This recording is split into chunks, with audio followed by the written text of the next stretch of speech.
Hello, this is Ashley Slayton, family nurse practitioner with the JCMH Family Care Clinic in Mangum. We are friendly hometown folks and treat patients of all ages, newborns through adults, for wellness and sick visits, as well as management of chronic illnesses such as diabetes and high blood pressure. Call the clinic in Mangum at 580-782-3393 for an appointment today.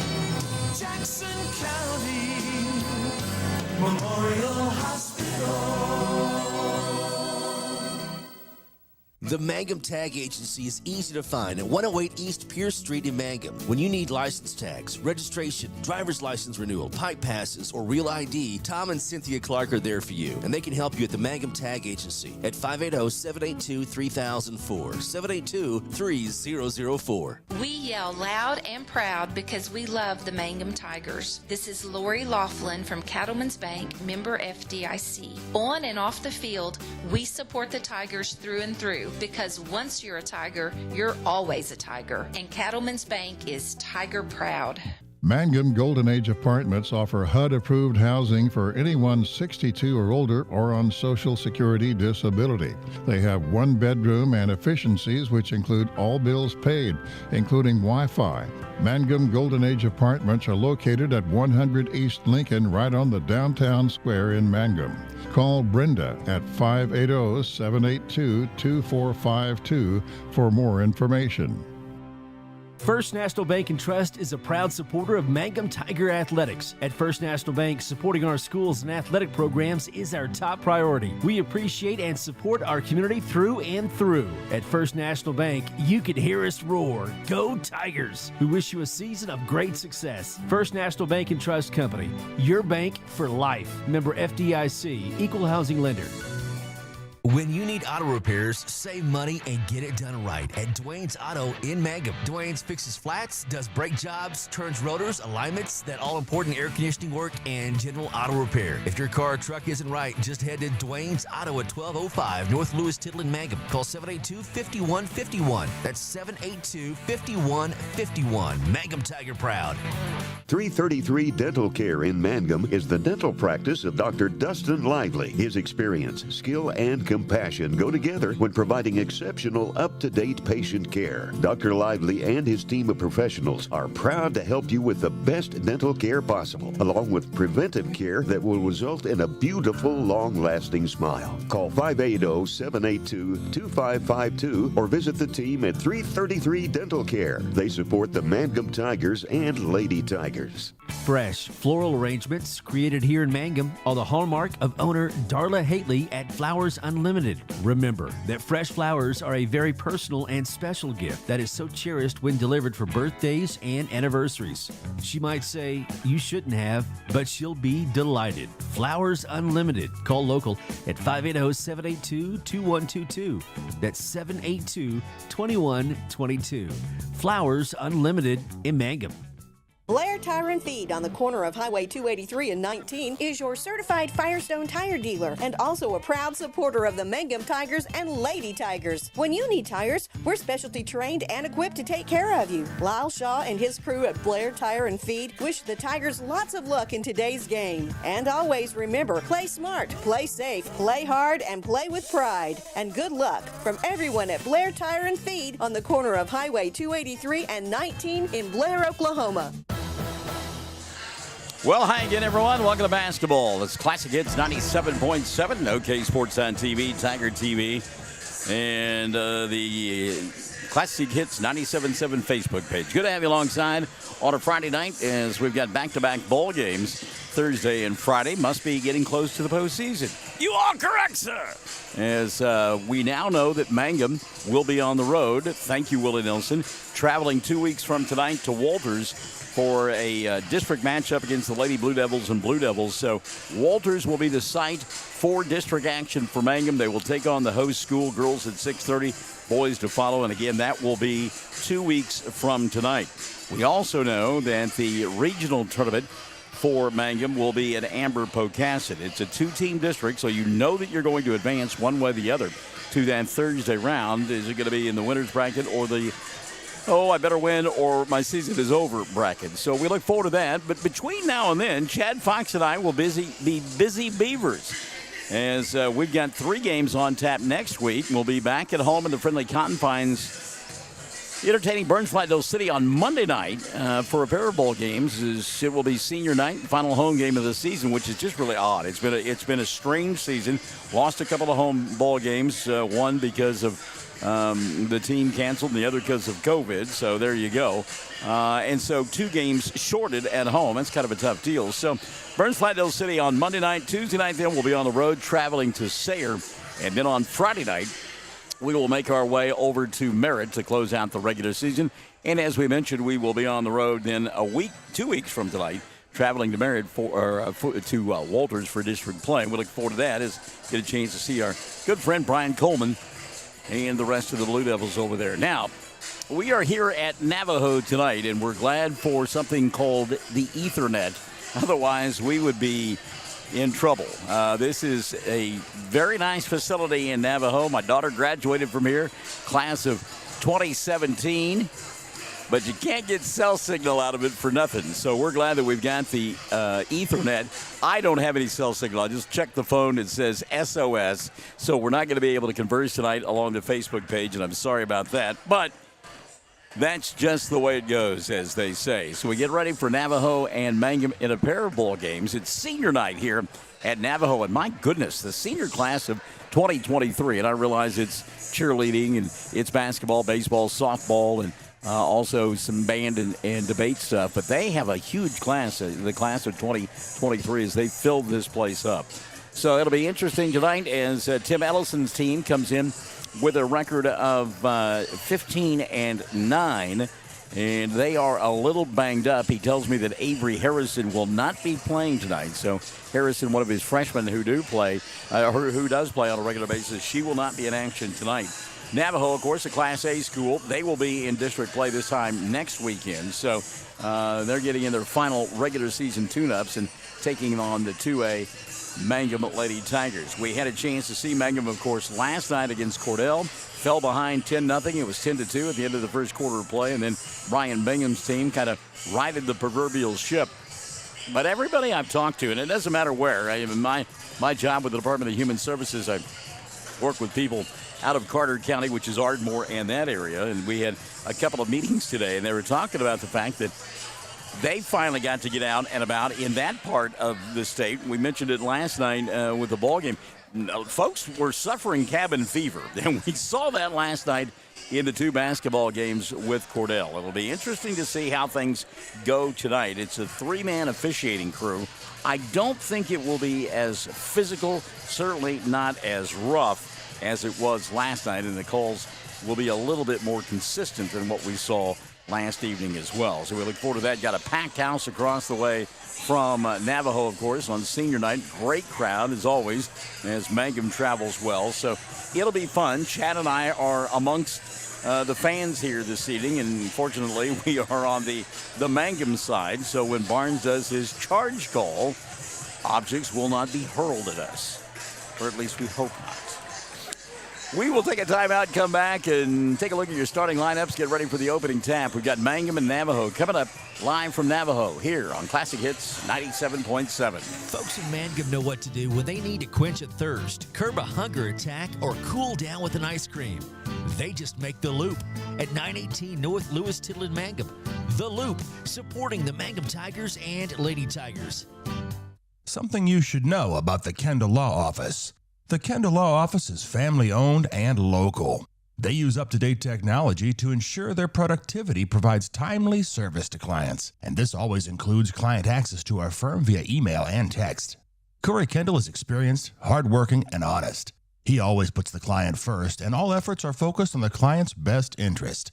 The Kendall Law Office, locations in Altus and Mangum. Friends, it's important to take care of your eyes, so make an appointment soon with Dr. Michael Geiger in Altus, Seth Geiger in Frederick, and Bryce Geiger in Elgin, and a new addition to our staff, Dr. Maddie Rhodes. The Geigers are professionals and very good at what they do. Geiger Eye Care is proud to support youth and sponsor sporting events. They encourage you to attend all the events you can and be involved with our youth. Geiger Eye Care, Michael and Maddie in Altus, Seth in Frederick, and Bryce in Elgin. Make an appointment soon with Geiger Eye Care, Altus, Frederick, and and Elgin. We are a community of ongoing legacy and tradition. This is Lori Laughlin from Cattlemen's Bank, member FDIC. We are so proud of the continued success of the Mangum Tigers on and off the field. Good luck on another exciting sports season, Tigers. Cattlemen's Bank is behind you all the way.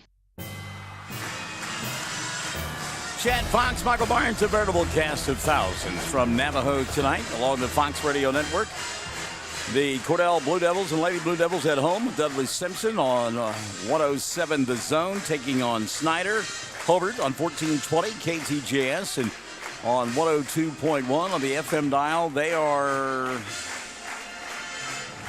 They're at home against Carnegie. All right, taking on Carnegie, Hoop City, a team that we won't get a chance to see this year because they were the one of the games that got canceled that Mangum was supposed to play, and they couldn't get it rescheduled. By the way, along the Fox Radio Network tomorrow afternoon, it will be basketball as Cordell will be here in Navajo for a pair of ball games beginning at 1 o'clock. We'll take one more timeout, come back, and get your starting lineups and opening tap. Navajo and Mangum coming up. Classic Hits 97.7. Greer County Farm Bureau agents Mickey Lively and Rod Calhoun support high school sports. Mickey and Rod offer insurance for property, auto, casualty, life, commercial, and crop insurance. They're ready to serve you at 231 North Oklahoma in Mangum. Call 580-782-3827. If you started college but haven't finished, you may feel like your story is already written. Remember, you're the author, and where your story goes from here is up to you. Finish your degree with Reach Higher at Western Oklahoma State College. Reach Higher can put you on a program path designed to help you earn your associate degree from Western. Start writing your next chapter today. Visit wosc.edu/reach to find out how. Reach Higher with Western Oklahoma State College. Call 580-477-7742. Mangum Brick Company has been operating since the early 1900s. They're the largest private employer in Greer County. Mangum Brick is proud to support high school athletics radio broadcasts. And if you know of someone looking for work, always check with Mangum Brick, as they may be hiring. Everyone wants to be on a winning team. That's why Great Plains Bank is a proud supporter of the Tigers. No matter what life may throw at you, Great Plains Bank has the play drawn up, and we're ready to go into overtime to win your business. What makes Great Plains Bank different is that we will make the extra push to get you to the goal line. When it comes to your family's finances, every play counts. So pick a teammate you can trust. We want you on our team because with customers like you, we are greater together. Great Plains Bank, member FDIC and equal housing lender. Triad Home Health in Mangum is locally owned and offers nursing, physical therapy, occupational, wound care, IV therapy, and more. All administered by people who go above and beyond for you. Phone Triad Home Health today at 580-782-5800. That's 782-5800. Certainly a proud moment for us. Our good friend Justin O'Neill, who at one point helped us out with broadcasts here from Mangum on the football season. He is now a teacher at Navajo, a music teacher, and his kids sang the Star Spangled Banner, did a great job. I wish we could have mic'd them because they did it a cappella. That means they did it without instruments, Gilligan. And they did a marvelous job. So, Justin, great job, buddy. Awfully proud of you. And love you to pieces, man. So they've turned out the lights on us. I wonder how this looks on camera as across the way they've got the flashlights going. Oh, it's the modern day world is so great. I don't think we would have gotten away years ago with having lighters, would we? I mean, yeah, where's the big lighters? Yeah, the smoke alarm would go off, and sprinklers might start. But yeah, it looks good. Looks really good. It's interesting. So the starting five being introduced for Tim Ellison. Tim, his team coming in with a record of 15-9, and Ellison has had stops along the way at Elk City and over at Hollis as well. And he's one of those guys that is just fun to be around. And I'm not going to mention who it was, but one of the assistant coaches for Navajo was over doing stretches and bent over and everything else. And Tim looked at me and said, "Are you kidding me?" And I'm like, "Yeah, exactly." Tim 55, and I'm well north of that. And so we're like, get us out of traction because we're in it just looking at them.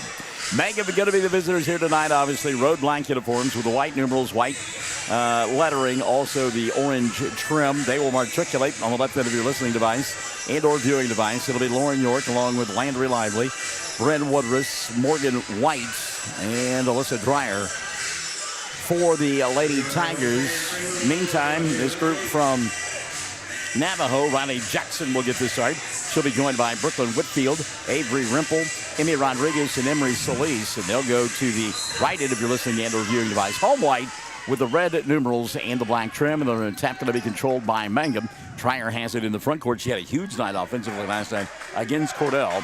Let's see how Mangum starts here this evening. Alyssa goes inside to Morgan. Morgan to a cutting Lauren York, who will lay it up and in. And the 2 points early on for Lauren York. By the way, we're working with a new scorebook. The old scorebook is out. It's empty. It had 35 games in it, I discovered. Why do they put it uneven? They didn't even make any sense to me. It actually had 35 pages. Anyhow, that's enough of my ranting because obviously it gets rave reviews. Rimple in the front court. She'll dribble, drive, put it up over Dreyer. Alyssa may have gotten a piece of it, and she did. It'll still be Navajo basketball.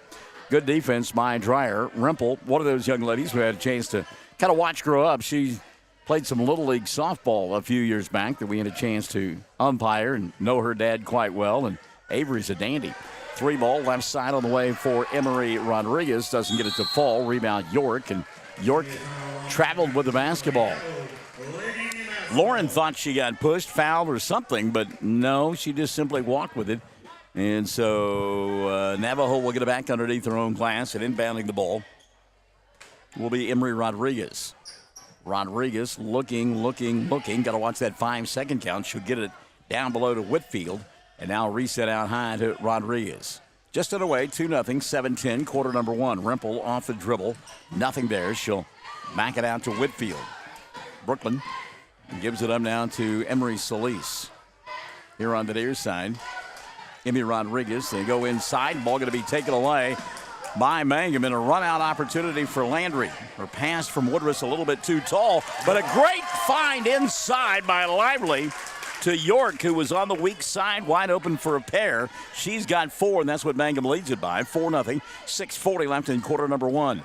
Rimple splits the defenders. She'll dribble, push, go inside, and will run into Alyssa Dreyer. Dreyer got there late. Rimple going to shoot 2. And the foul on Alyssa will be her first. And that'll be team foul number 1 on Mangum. And okay, so this is how I got to keep team fouls. I got it. All right.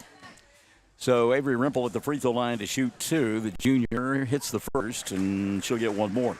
Had a chance to, of course, see Navajo a couple of weeks ago over at the Tri-County Tournament.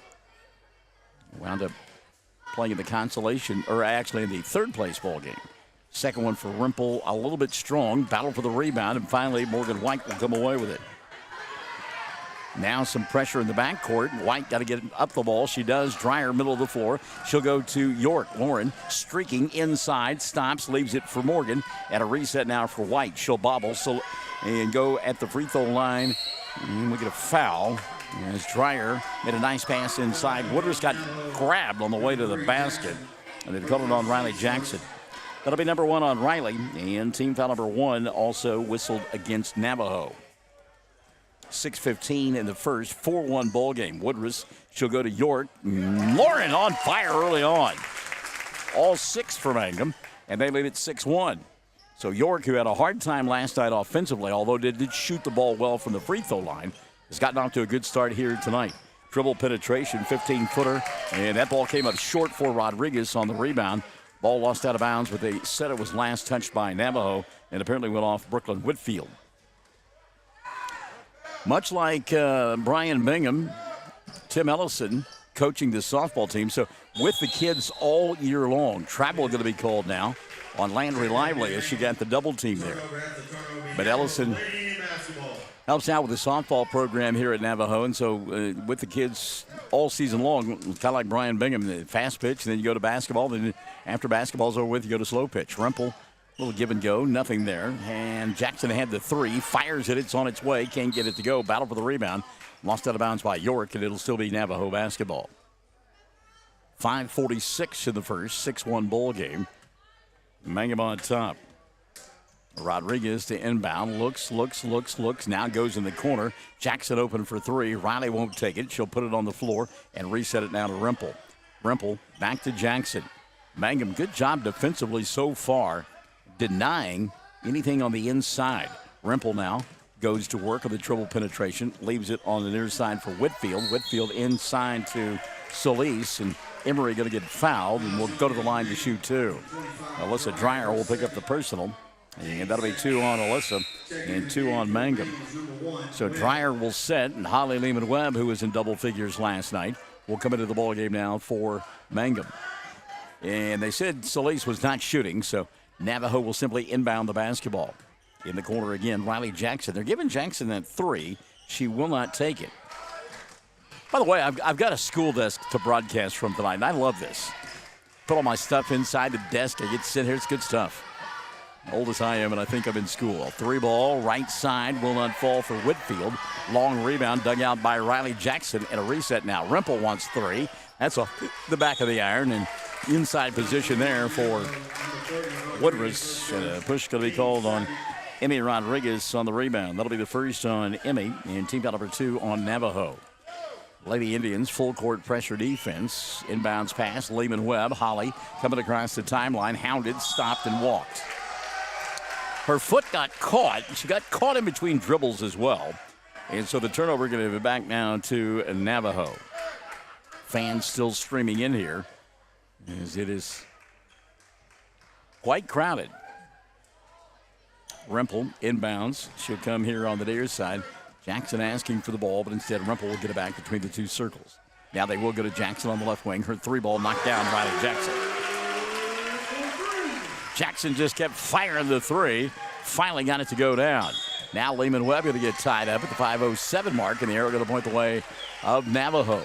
So they'll get it back on the alternate possession. Down by a pair, 6-4. Again, if you're wanting to talk on the Facebook page tonight, can't do it. Don't have cell service. My cell signal says SOS. Sorry about your bad luck. Something like that. I think the Rempel now on the inbounds play. She'll come to Jackson. And again, they were giving Riley that shot. She knocked it down. Let's see if they don't deny. Mangum on the defensive end. Blocking foul going to be called on Holly Lehman-Webb. As Holly was trying to slow down Avery Rempel. That'll be 3 team fouls now on Mangum. First of the night on Holly. 5:06 left in quarter number 1. So this one a little bit tighter than what we saw last night, although we saw some fouls called. It was kind of unusual. Solis begging for the ball in the paint, and they go to her. It's tipped away by Lehman-Webb and picked up by Woodruss. Got it to her, tried to get it to her late. Emery was open early on. Now Bryn in the front court, and her ball going to be slapped out of bounds. Good hands there by Emmy Rodriguez. It'll still be Mangum ball. 5:06 in quarter number 1, 6-4. Mangum leading. They inbound underneath their own window. Woodruss to do the honors. Bryn looks, goes over the top, Lehman-Webb. Holly back to Bryn, right side, won't take the 3, puts the ball on the floor, and a rather lazy pass going to be picked off by Navajo. Then the ball poked free from behind into the front court. Oh, Landry Lively, she let that go out of bounds. She thought it was off of, and rightfully so, Emmy Rodriguez. 3 officials, somebody got to get down there quicker. That was a call from behind. Somebody got to be in front or even with that call. And so there's the equalizer, a 5-second count. And Tim Ellison said, that was a fast 5 seconds. And Tim's right, it was a fast 5 seconds. It was 1, 2, 3, 4, 5. So Mangum will get it back. 4:50 left here in the first, and a foul in the back. No, a travel going to be called on Woodruss. And I've got to be honest with you, I keep alluding to last night. There were several times in that ball game, both sides, both games, there were people that, if I had been calling the game and some of the other officials that we've seen, there had been a lot more travel violations called last night. I think we'll see that tonight. Kids have that habit of starting the 2 feet. Lauren York trying to save the ball, coming in bounds and gets shoved out of bounds. Riley Jackson going to get called for the foul. That'll be 2 on Riley, and the 3rd team foul now on the Lady Indians. But again, that little hop step when they start off, and it has been called most of the season. Didn't see it last night. I think we do here tonight, and certainly the rest of the way. Deeper you get into the season, then you get into the postseason, it's called differently. Boy, Woodruss open on the weak side. They can't get her the ball. York going to go inside. She'll get fouled on the arm. Lauren going to go to the line to shoot 2. Jay tells us who the foul is on. And they've called it on Solis. And on Emery, that'll be her first. And now the 4th called on Navajo. So Lauren, who's got all 6 points for the Lady Tigers, misses the first. What do you know? She shot free throws well last night. Couldn't hit from the field and misses her first free throw here. Sabrina Gilbert now comes into the ball game for Coach Ellison, first substitution of the evening. And setting down was Riley Jackson. Second free throw up and in for Lauren. So she's got all 7. Mangum by 3, 7-4, 4:30 left in the first quarter of play. Amy Rodriguez getting hounded in the backcourt. Now has the ball poked free. It's on the floor. We'll get a battle for it. Lost out of bounds. Last touch by Holly Lehman-Webb, I believe. So, yeah, it will be off Holly, and it will be Gilbert to inbound the basketball. She does, goes to Rodriguez. Emmy across the timeline, double-teamed right there, in trouble. Ball on the floor, taken away by Morgan, and Morgan then shuffled the feet. Morgan not happy with the call, but, I mean, you get that ball and you either stop or put the ball on the floor. And it was a little pitter-patter of the feet. Inbounds pass, Rimple, Avery, hounded, comes here to Rodriguez. Emmy across the timeline to Solis. Emery double-teamed, back to Rodriguez. They'll reverse up top, Gilbert. Sabrina, lob it inside to Solis. Solis spinning, and boy, she got grabbed on the arm. That's an easy call there. See if they get it on York, and they did. Foul on Lauren, going to be her first. And team foul number 4 called on Mangum. So to the line, Emery Solis to shoot 2. 7-4 ball game, 3:57 in the first. And this one a little slow to get started, without question. Emery hits the first. She'll have one more. 7-5 ball game. Second one on the way for Solis. That one's too strong. The weak side rebound taken away by Lauren York. York in traffic. Gets smacked on the arm. Ball free. Morgan will pick it up. Now she'll come into the front court. The ball knocked out of bounds by Brooklyn Whitfield. You got to get used to this style of basketball play because this is how it is the rest of the year. I mean, it'll be physical, certainly, when we go to Sayre on Tuesday night and Merritt on Friday night. And then when the postseason begins, this is the style of ball that you will see. So it's a good contest for really both clubs. As we mentioned, Navajo will be in the postseason this time next week. Mangum will be wrapping up their regular season. Holly Lehman-Webb here on the near side. She'll go to Landry. Lively finds York in the middle of the paint, and Lauren puts up the shot, doesn't get it to go. Long rebound cleared off by Navajo, and Gilbert doesn't see the ball, and it hits her on the backside. Going to be picked up by Lehman-Webb, who then promptly throws it right back to the other side. Street basketball going on right now. Rodriguez into the front court. She'll go to Sabrina Gilbert. Off the dribble penetration, hands it off literally to Rimple. Avery puts up a shot, doesn't get it to fall. A lot of body contact, no call. Rebound, Holly Lehman-Webb, and here comes York. Has numbers. Lauren going to attack, goes all the way to the glass, puts it up, and gets it to go. Lauren York.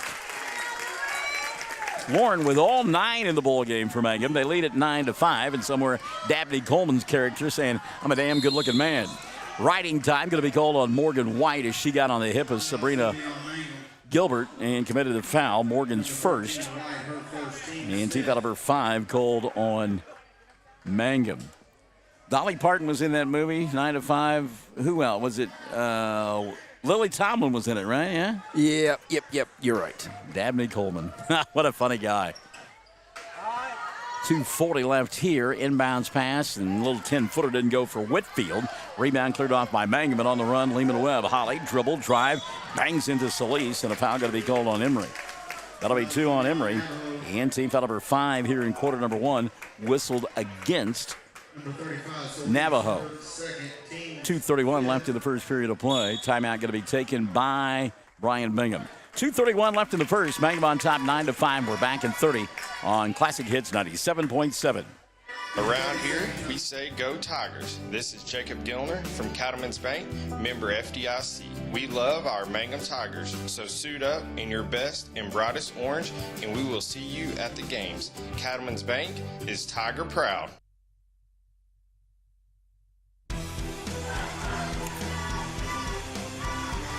Well, I should have asked Chad about this. He's doing a bunch of duty here tonight with the other 2 stations and the broadcast. But I have seen a lot of people in the stands with funnel cakes. Apparently, funnel cakes are something that is a delicacy there at the concession stand. So, and I mean, I've seen a bunch of them. They're cooking up some funnel cakes here tonight. Officially 2:37. I think I said 2:31, but 2:37 left in quarter number one, and it is a full timeout, not a 30-second timeout. We had originally been told it was a 30, but it's a 60. And I'm not sure why the delay here, because Tim Ellison is spending more time speaking with Jay than he is in the huddle. I don't know if we've got an issue going on right now, and maybe we do. I'm trying to figure out. I guess it's just going to be a full 60-second timeout. Originally, they'd show him 30, so full timeout taken here. 2:37 left in quarter number one. Oh, I see what it is now. The scoreboard cleared itself. That's what the issue was. All right. So I think it may have been a 30-second timeout, but they are having to reset the scoreboard. And they haven't been able to get the score up there yet. 2:37 left, and the board shows scoreless. Okay, we'll have a Navajo timeout. It'll be a full timeout.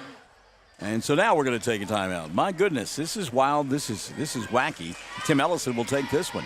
2:37 left in the first, and they're still trying to get everybody on the same page. We'll do likewise on Classic Hits 97.7. Hi, I'm Anna with Dapper 14 Boutique at 209 North Oklahoma in Mangum. I would like to wish everyone a Happy New Year and invite you to visit our store. We feature clothing and accessories in all sizes for all ages. Start the new year off right with something special from Dapper 14. Come see us or visit us on Facebook or at dapyr14.com.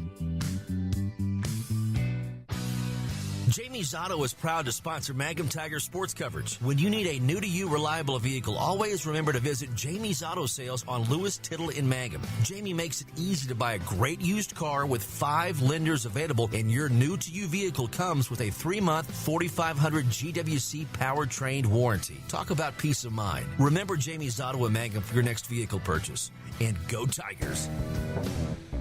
So it's 9-5. The scoreboard shows 0-0, but 9-5, 2:37 left in quarter number one. And longtime friend and baseball coach here at Navajo and instructor Weston Winters manning the microphone.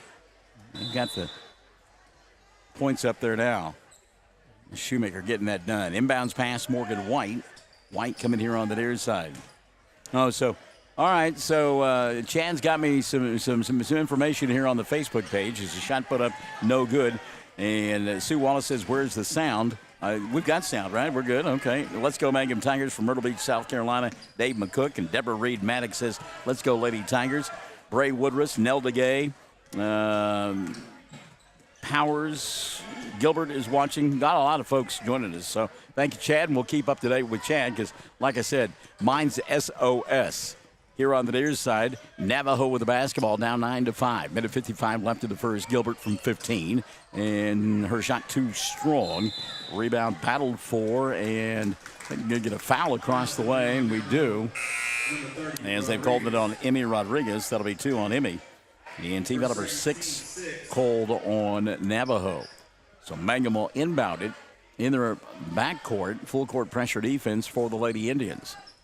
Mangum has had a little bit of problem with it here early on, and happens right there. Pass whistled through the hands of Woodruss, and it'll go out of bounds. We get a substitution for Navajo. Check the 5 of the floor there. Looks like Whitfield and Gilbert are out there. Rempel, and also out there Solis. And the final member of that 5, Rodriguez. So, no, same 5. Rempel for 3. Her shot off the front of the iron doesn't go. Woodruss will collect the rebound. Bryn in traffic. Goes by Rempel. Comes across the timeline. Leaves it in the corner for Holly Lehman-Webb. Ball tipped out of her hands. Still free. And Solis had it. Lost it. Picked up by Morgan White, who will put it up and in. Little hot potato going on there. And Morgan White staying right with it. And that'll make it 11-5. Now Gilbert with a run out, but White will beat her down the floor and get the basketball. Morgan here now to Landry Lively. Into the front court, Woodruss. Woodruss walked. Good defense by Solis. Mangum fans don't like the call, but it was the right one. So Chad will keep us up to date on the Facebook page and the chatter. We will be able to converse with you a little bit since he's got capabilities inside the field house. 1:05 left here in the first quarter of play. Mangum by 6, 11-5. Gilbert and Rimple trying to beat the clock, and they do at the 9.5 of the 10-second clock.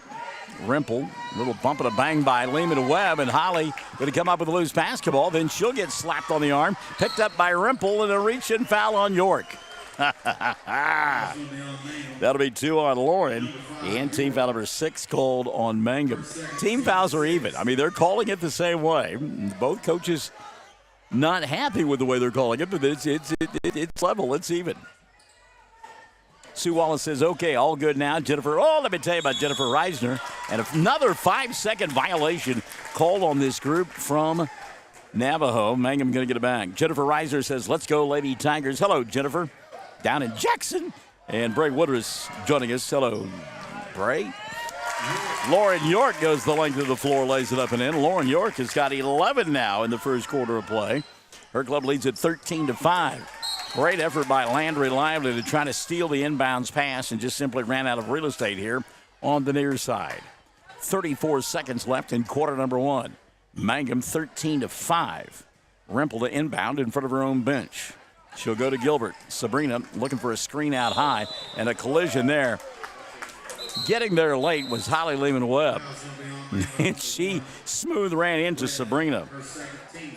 That'll be 2 on Holly Lehman Webb, team 7. So to the free throw line to shoot the 1-and-1 will go Sabrina Gilbert. And Lehman Webb will set down. Maddie Paxton will take her place. You think Brad would have been able to take that shot?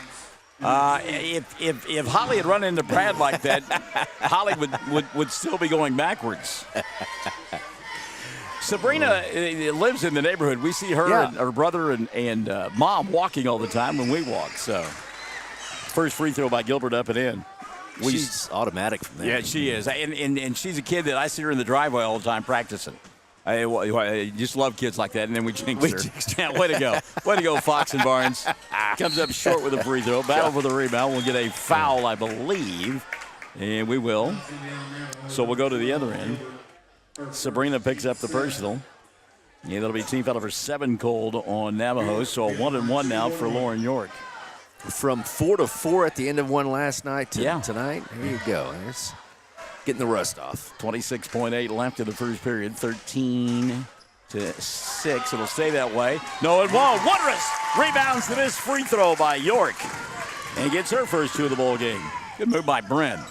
15-6 inbounds pass. Going to be taken away by Morgan. Then she'll get tied up by Carissa Callens. We'll get a jump ball in the air. Going to point the way of Navajo. Can't believe Carissa is playing high school basketball. We have spent many a ball game with her father down there at the City Gymnasium officiating. Pass swatted away by York, but Rimple there to recover for Navajo, and then we'll get a stoppage of play by the official. So what do we got here? Trying to listen in. I don't know if the clock started. And I think that's what Thrash was pointing at, saying that the scoreboard did not start. They've had some issues here in the early going with the scoreboard. Winters has one job. Wow. Come on, Weston. Well, and now Brian's getting on him. He's saying, push that button. I mean, Ellison came down and had a conversation as well. I know he's thinking about the batting cage right now. I think Jay's telling him to run 4 seconds off the clock. Well, that's a heads-up move by Thrash across the way. When you've got 3 officials, you got the ability to, one of them can keep their eye on the clock there. It's usually a knothead parent like me. 3 ball dialed up. Rimple rattled around the rim. Didn't go. Rebound put back. Will not fall for Alyssa Moore. But a second opportunity is there, and it goes for Alyssa. Boy, she stayed right with it. So Alyssa Moore with her first 2 and a chance at a 3-point play as they got Woodruss for the foul. That'll be 1 on Bryn and 8 now on Mangum. Moore free throw doesn't go. Rebound Mangum, and the quarter will come to an end. Well, Wild and woolly in the first 8 minutes. Should be a good one all night long. Stay with us on Classic Hits 97.7. When it comes to funeral homes, there are several to choose from. But choosing a funeral home that is locally owned offers the advantage of the local owners who are involved right here in the community, helping you during your time of need. Greer Funeral Home owners Carson and Stacy Van Zant are perfect examples of owners who offer that family-like connection that you'd expect from a friend and a neighbor. Greer Funeral Home in Mangum and Granite, providing dignity and respect. Hi, Mangum Tiger fans. This is Jill Grauman with RE/MAX Property Place. If you need to buy or sell a property or a home in Mangum or anywhere in Greer County, just call me at 580-706-0259. You'll see lots of my signs around town because I get the results for my clients. I say, go Mangum Tigers. Jill Grauman, RE/MAX Property Place. Always here, always helping. One in the books. Mangum on top 15-8. They got, golly, look at that, 11 in the first quarter from Lauren York. 2 from Morgan White, 2 from Brent Woodruss. That's their 15 on the other side. Riley Jackson with a 3-ball. Alyssa Moore with 2. And then 1 apiece for Sabrina Gilbert, Avery Rimple, and Emery Solis. From the foul line, Navajo is 3 of 7. And on the other side, Mangum, 1 of 3. It'll be Mangum ball to begin the second. Landry Lively, Maddie Paxton, Bryn Woodruss, Alyssa Dreyer, and Morgan White out on the floor. Alyssa, left elbow, 15-footer, bang! Alyssa Dreyer picking up where she left off last night. Dreyer had 17 in the win against Cordell. That's her first 2 tonight. 17-8, 7:35. First half of play. Mangum and Navajo. Rempel coming across the timeline. Avery passed that got tipped. Gilbert picked it up. Get the 5 on the floor for the Lady Indians. Avery Rimple, Sabrina Gilbert. Now with the basketball, we'll find it in the hands of Brooklyn Whitfield. She'll go back to Rimple for 3, and Avery knocked it down. Rimple down with 4 in the ball game. Also out on the floor, Carissa Callens for Navajo, and the final member of that 5 out there for the Lady Indians is Alyssa Moore. Paxton going to fire a 3. Maddie's shot goes down. Maddie Paxton knocking down the 3. Stepped right into it. Love caught, good position, and then stepped into the shot, knocked it down. Got her first 3, and Mangum on top by 9, 20-11. 6:45 left in the first half of play. Backdoor opportunity for Rimple. Went over her head, but she'll track it down and reset now to Gilbert between the 2 circles.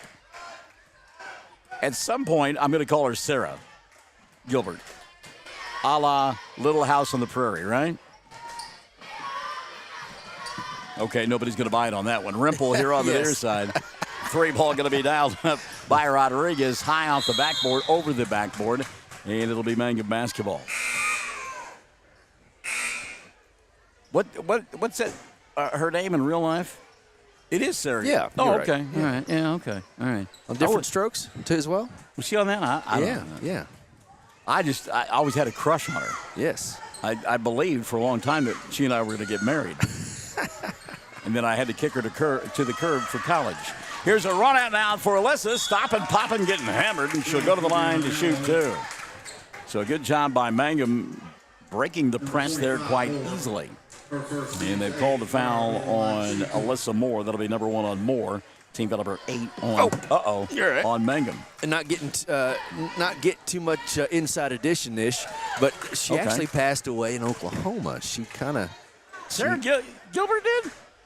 No, I'm thinking of somebody else. You're killing me, Smalls. I know. Hang on 1 second. First free throw, Dreyer, good. Second one is good as well. I see that Tommy Tucker has joined us on the broadcast. Hello, Tommy. Tell Pops we said hi as well. Tommy, we had a nice conversation at the city gym last week, and he decided to give up coaching and is driving a bus in addition to his teaching duties. He says he's at home at 3:30 every afternoon. I'm looking for that job because I'm going to be playing a whole lot of golf. Lauren York going to get called for a hack there, and she knew it. Got caught on that one. Foul on York will be her 3rd now. And team foul number 9 called on Mangum. So Melissa Gilbert. Melissa Gilbert, okay. Is she passed away? No. I didn't think so. First free throw for Sabrina Gilbert, no relation, is good. Sabrina will get one more, 22-11. Yeah, born in 64. Yeah. There you go. Lovely woman. Second free throw, no good. Dreyer with the rebound. 22-12. Not a good pass there. Mangum going to get lucky as Alyssa Moore knocked it out of bounds. And you want to break that press, but you don't want to try to make 35-foot passes to get it done. And then Alyssa can't handle the inbounds pass. Going to be taken away by Rodriguez. And Emmy brings it across the timeline for Tim Ellison's team. A trail by 10 does Navajo, 22-12. In their home white uniforms, red numerals and black trim, they matriculate on the right end of your listening and or viewing device. Martinez here on the near side to Whitfield for three. Shot doesn't go. Alyssa with the rebound. And a foul going to be called on Alyssa Moore. That'll be her second. And team foul number 9 on Navajo. Fouls on Navajo, number 25. Well, you got a game going on. I got IMDb cranked up. I was thinking of Dana Plato from Different Strokes. Okay, I know who you're talking about there. Right. Yes. Good Lord. Wow. Well, you know. Sorry about all that train wreck there. When you start getting old, it happens. Speaking of which, I understand that Shelley is celebrating her birthday today. Yeah. She is ancient. I mean, just a foot in the grave. She's 51. Looks every bit of it. Wow. And anyway, we appreciate when she helps during the games. Alyssa missed the free throw. I don't think that was nearly enough to dig out of the hole that you had made for yourself. Folks, dive it on the floor down here. Ball going to be picked up. Rempel stops, pops from 10. Shot too strong. Rebound, Alyssa Dreyer. And I know that you said that with tongue firmly in cheek. I did. And it's Happy Alyssa birthday. going to get stripped. And now a 2-on-1 fast break for Navajo. Crossing over, Rodriguez and Emmy can't get it to go. Rebound tipped and tapped around, going to be taken away by Morgan, or by Holly Lehman-Webb, and she'll slow it down to Maddie Paxton. Paxton nearly had it taken away, got it back, and now Mangum will slow it down. And I'm just saying this, not blowing smoke or anything else. I would have never guessed that she was 51. Yeah, well, I'll let her know that. She hides it extremely well. Yeah. She does, and. Known her for a long time, does a great job, and she's helped us out. 15-footer on the way here. Lehman-Webb doesn't go. Emery Solis with the rebound, and we will get a jump ball there, going to point the way of Navajo. And you mentioned it earlier, and it's senior night, but it is packed. It Barnes. is. It is packed. It is, and I've got the lightweight golf jacket on. I'm going to have to get rid of the lightweight golf jacket at some point. It's wall-to-wall folks, no doubt about it. It's a short trip, Mangum to Navajo. Of course, senior night, they cross the way. They're to the rafters, and actually got people standing outside the doorways. Rempel trying to go inside, nothing there. Gilbert now for three, and it goes. Sabrina Gilbert with her first three of the night. She's got 5 of the ball game, 22-15. Mangum on top by 7 at the 3:45 mark of period number 2. Holly Lehman-Webb bringing it across the timeline. If you're wondering about Lauren York, she's on the bench with 3 fouls. Landry for 3, and Lively will knock it down. So Landry hits the 3, and the lead back to 10 for Mangum, 25-15. 3:25 left here in this first half of play. Avery Rempel in the front court. She'll come to Whitfield. Now to Solis. Fires a 3 and knocked it down. So Emery Solis with 4 in the ball game, and everybody shooting threes. How are you, baby girl? You doing all right? I got a broadcast partner, and she can join me anytime. I just want to get my tea out of the way. Dreyer can't handle the pass. Going to be taken away by Rodriguez. Rodriguez stopping and popping, and blocking foul going to be called on Holly Lehman-Webb, and Rodriguez will go to the line to shoot 2, and that'll be 3 on Holly. Team foul number 10 called on Mangum in the first half. So the fouls certainly mounting on both sides of the floor and really big time for the Lady Tigers. So at the line to shoot 2, Emmy Rodriguez, Emmy scoreless to this point. Got the first to go. Emmy will get one more. Emmy Rodriguez. 25-19, 2:59 left in the first half of play. Again, postseason positioning is you're just playing for wins now to get better going into the postseason. Second one up and in. You weren't with us at the beginning. Mangum will go to Walters in 2 weeks for district play. Friday night affair, 6:30 girls And the boys to follow. Diagonal pass here to Maddie. Paxton steps into that one, doesn't get it to go. Morgan with a rebound. It's loose on the floor. She'll get tied up. Jump ball. Good job by Rodriguez to step in and tie that one up. And the arrow going to point the way of Mangum. The regional site is Amber Pocasset for Mangum. Inbounds pass, tipped into the backcourt, tracked down by Rodriguez. Emmy dribble, drive, lays it up with the right hand and scores. Emmy Rodriguez, 4 in the ball game for Rodriguez. And the lead is cut to 3, 25-22, 2:35 left in the first half of play. Mangum kind of trying to hold on right now. Man, Lehman Webb going to get stripped again. Another run out for Rodriguez. Lays it up and in. Back-to-back steals and run outs for Emmy Rodriguez. Oh, we got a game. 25-24. Mangum by 1. Timeout taken by the Lady Tigers.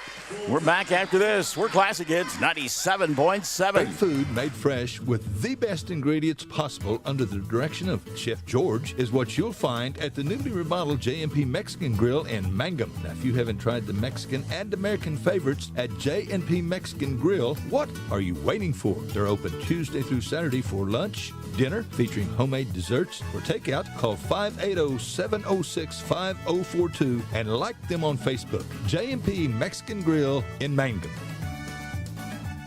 Hello, this is Ashley Slayton, family nurse practitioner with the JCMH Family Care Clinic in Mangum. We are friendly hometown folks and treat patients of all ages, newborns through adults, for wellness and sick visits, as well as management of chronic illnesses such as diabetes and high blood pressure. Call the clinic in Mangum at 580-782-3393 for an appointment today.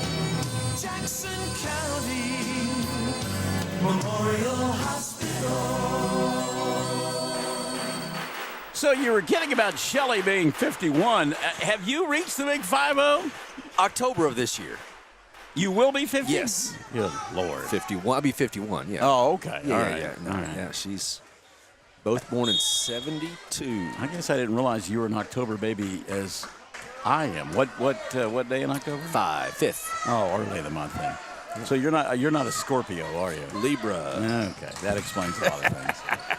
2:10 left here in the first half of play. Mangum trying to hold on. They lead by 1. That's what my shrink says. Morgan White to Alyssa Dreyer for 3. Doesn't get it to go. Battle for the rebound. Holly will get it in traffic. She'll go to Lively. Landry inside. Grabbed on the arm. Goes to the line to shoot 2.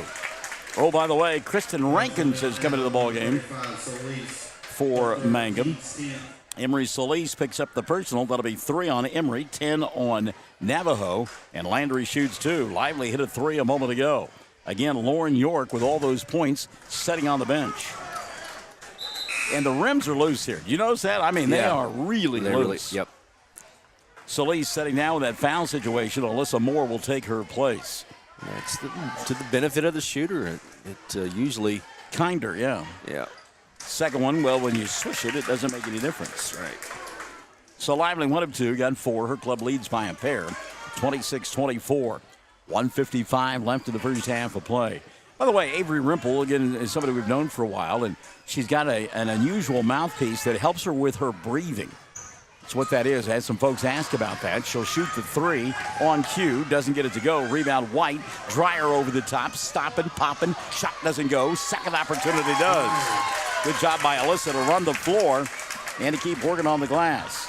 Dreyer now with 6. The mouthpiece looks cool. I can put some gnarly teeth on there. Well, there may be some bling on it. I don't know. She has a breathing machine on the bench. Okay. That helps her out. So Avery, a good kid. Like I said, known her for a long time. Heck of a softball player. Navajo will throw the basketball away, and Mangum will get it back with 1:15 left in the first half of play. Brian Bingham will be happy if his club is patient. Landry Lively, Alyssa Dreyer, Morgan White, all out on the floor with Holly Lehman-Webb and Kristen Rankins. That is a combination we have not seen a whole lot of this year. And they are keeping the ball away from Navajo at this point, although Alyssa going to put it on the floor, get tied up. Brian wanted a foul. Bingham not going to get it. We'll get a jump ball, and Navajo will retain it on the alternate possession. 50 seconds left, first half of play. Well, in addition to all the activities they got going on tonight here at Navajo, we've got some Pip cheerleaders that will be performing at halftime as well. They're lining up in the quarter. There's not enough room over there. Ball gets slapped out of bounds by Mangum. The little girl's got to have their head on a swivel. That one whistled right by one of their noggins. Clock stopped, 37.7 left in the first half. Mangum by 4, 28-24. Rimple for 3 on the inbounds play. Doesn't go. Weak side rebound put up by Emmy. Rodriguez's shot won't fall, but she's fouled and will go to the line to shoot 2. It's on Morgan White, and that'll be a pair on Morgan. Team foul number 11 called on Mangum in the first half of play. So Emmy Rodriguez, who's got 6 in the quarter, including a couple of free throws, misses the first. She'll get one more. 34.2 left in the half. Second one on the way for Emmy is good. So Rodriguez, 1 of 2. With her 7 on the night. Mangum on top by 3, 28-25. Brian Bingham again would love for his club to be patient here and take the lead into the locker room at the intermission. Diagonal pass. Morgan will catch it in traffic. Stumble. Put up a shot. A lot of contact. No call. Gilbert with the rebound. Sabrina a push-off. Stepped out of bounds, and Mangum will get it back with 13.5 left in the first half of play. Well, she stepped out of bounds, but fortunate she didn't get called for a push-off. Landry was right with her. Now Mangum will hold for 1 as the clock down to 10. Lehman Webb to Landry. Landry goes inside now to Alyssa. To Holly. Lehman Webb for 3, and it goes! Holly Lehman Webb knocking it down from distance, and that's how the half will end. Mangum by a half a dozen. 31 on the board for the Lady Tigers. 25 on the board for Navajo. We're at the intermission. Dandy on a Friday night in Navajo. Mangum and Navajo. And the Lady Tigers by 6 on Classic Hits 97.7. The Mangum Tag Agency is easy to find at 108 East Pierce Street in Mangum. When you need license tags, registration, driver's license renewal, pipe passes, or real ID, Tom and Cynthia Clark are there for you, and they can help you at the Mangum Tag Agency at 580-782-3004, 782-3004. We yell loud and proud because we love the Mangum Tigers. This is Lori Laughlin from Cattlemen's Bank, member FDIC. On and off the field, we support the Tigers through and through because once you're a Tiger, you're always a Tiger. And Cattlemen's Bank is Tiger proud. Mangum Golden Age Apartments offer HUD-approved housing for anyone 62 or older or on Social Security disability. They have 1 bedroom and efficiencies which include all bills paid, including Wi-Fi. Mangum Golden Age Apartments are located at 100 East Lincoln, right on the downtown square in Mangum. Call Brenda at 580-782-2452 for more information.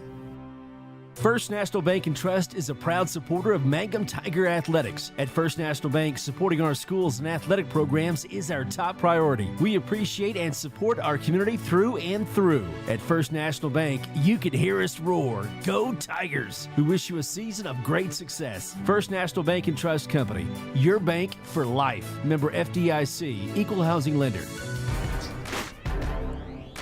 Mangum on top, 31-25 at the intermission.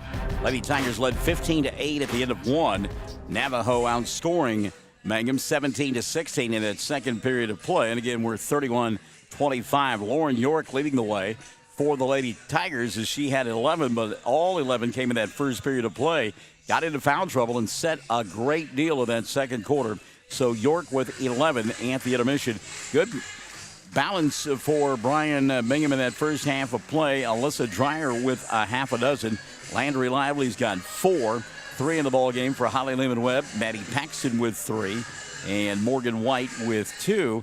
Mangum making some three-pointers tonight. In fact, they've got 3 three-pointers on the evening after not having any last night.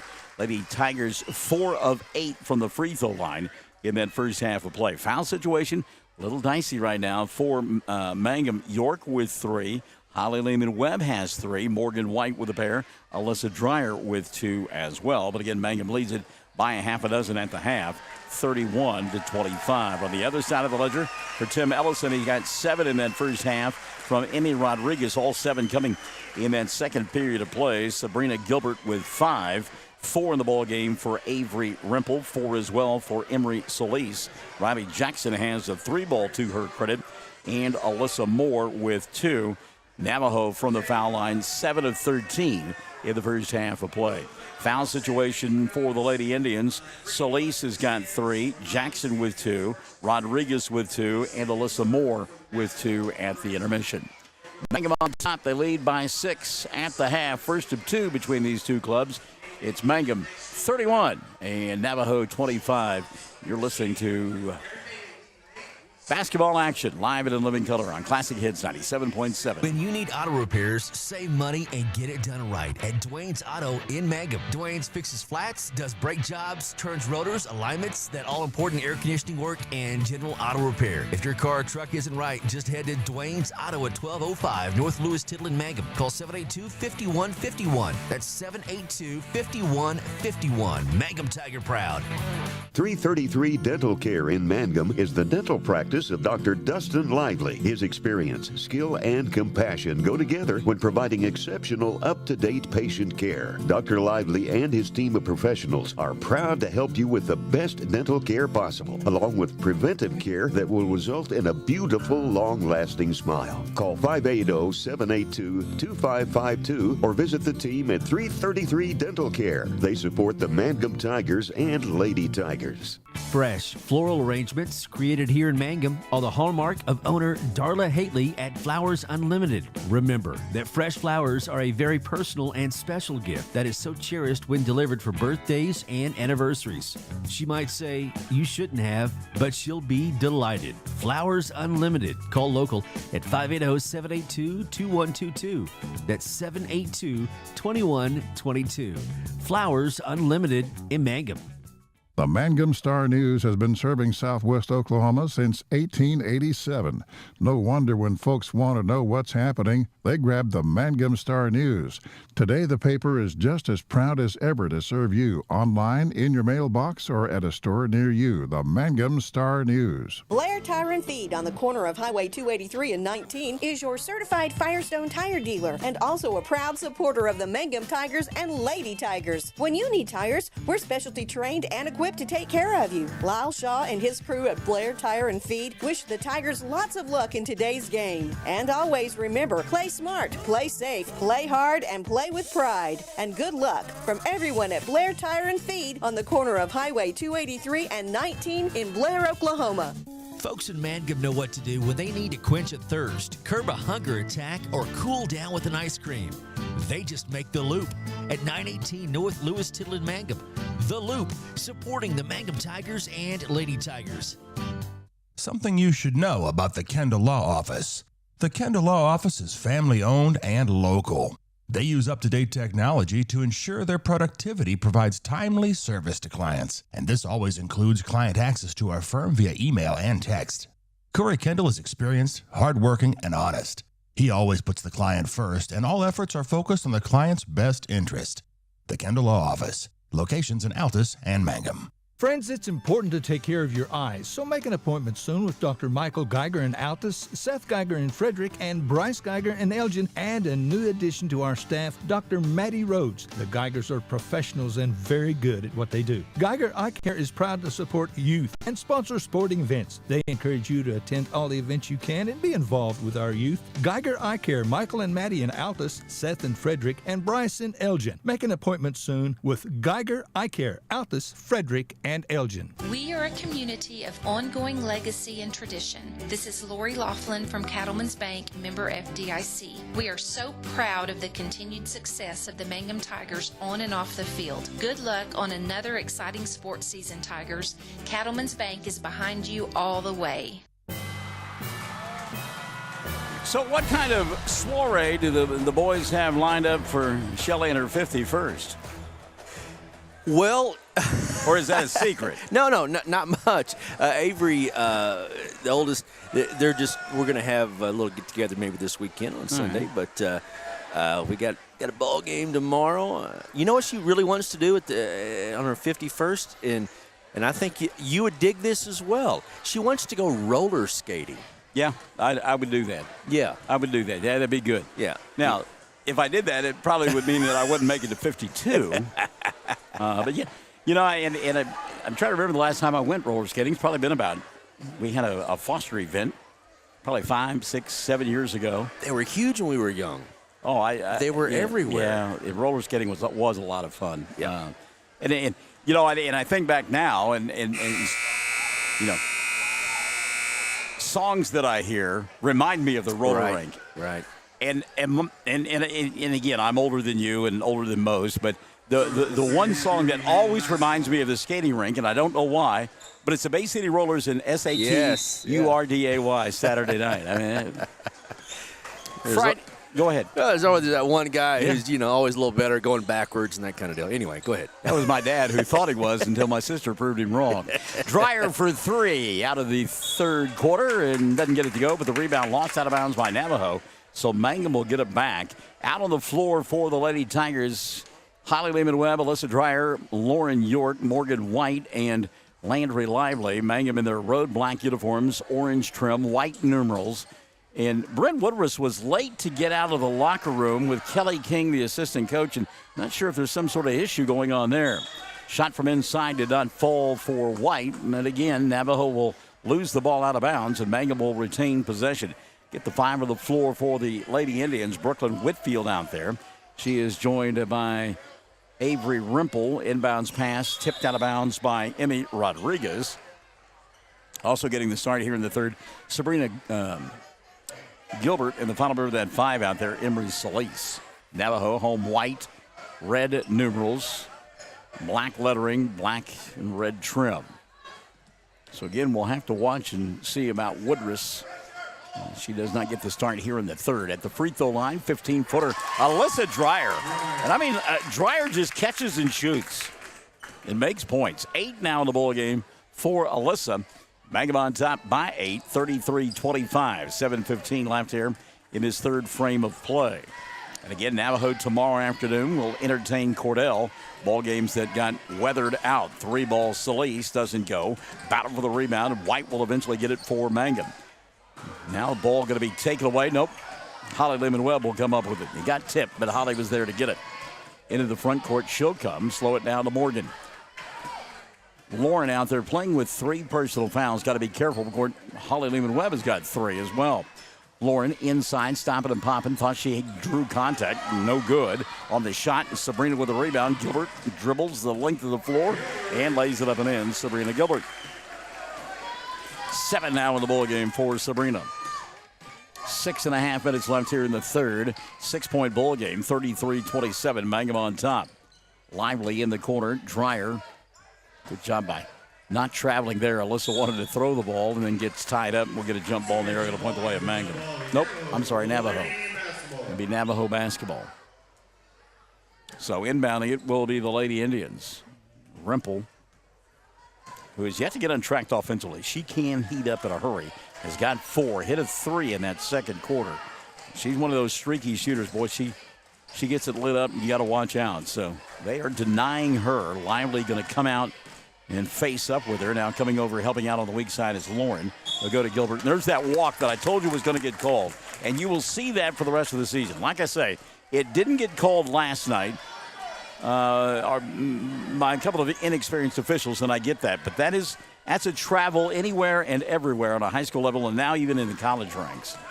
Lehman-Webb into the front court. She'll go to Lauren, who loses the ball. Gilbert will pick it up. Sabrina coming across the timeline.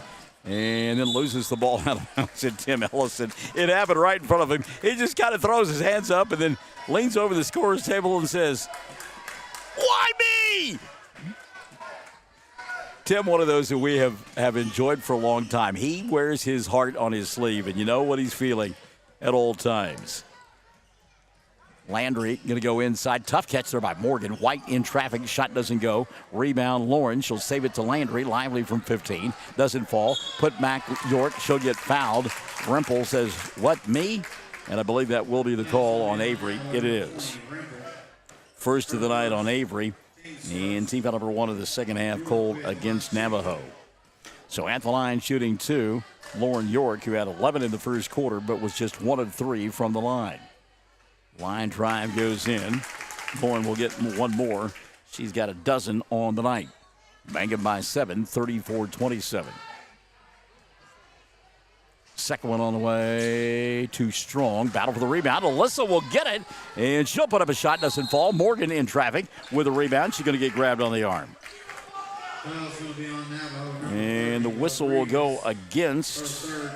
Wow. Emmy Rodriguez. That'll be 3 on Emmy. Number 2 on Navajo in the second half. Mangum will inbound underneath their own window. 5:19 left here in the third. Got to watch that 5-second count, and they get it into Lauren at about 4.977. York going to back it out, leave it for Holly. Lehman Webb at the free throw line. She'll go to Morgan. Now back to Holly from 15. Right side goes. Holly Lehman Webb. 5 in the ball game. And again, she was in double figures last night with 11. That'll make it 35-27. 4:50 and running here in this third quarter of play. Rempel off the bounce, spins inside, over Dreyer, shot doesn't go. Rebound Morgan White, and she's going to get pushed from behind. That was inadvertent, but off balance was Brooklyn Whitefield, and on Whitefield, that'll be her first. Team foul number 3 called on Navajo in the second half. So Landry going to walk it across the timeline. And again, Bryn Woodruss on the bench, late coming out of the locker room with Kelly King, and I don't know if she's got an issue right now or not. Morgan in traffic. Got to watch that 3-second count. She'll go to Lehman Webb, and there's a 3 seconds, yeah. Yeah, Morgan was in there for longer than 3 seconds.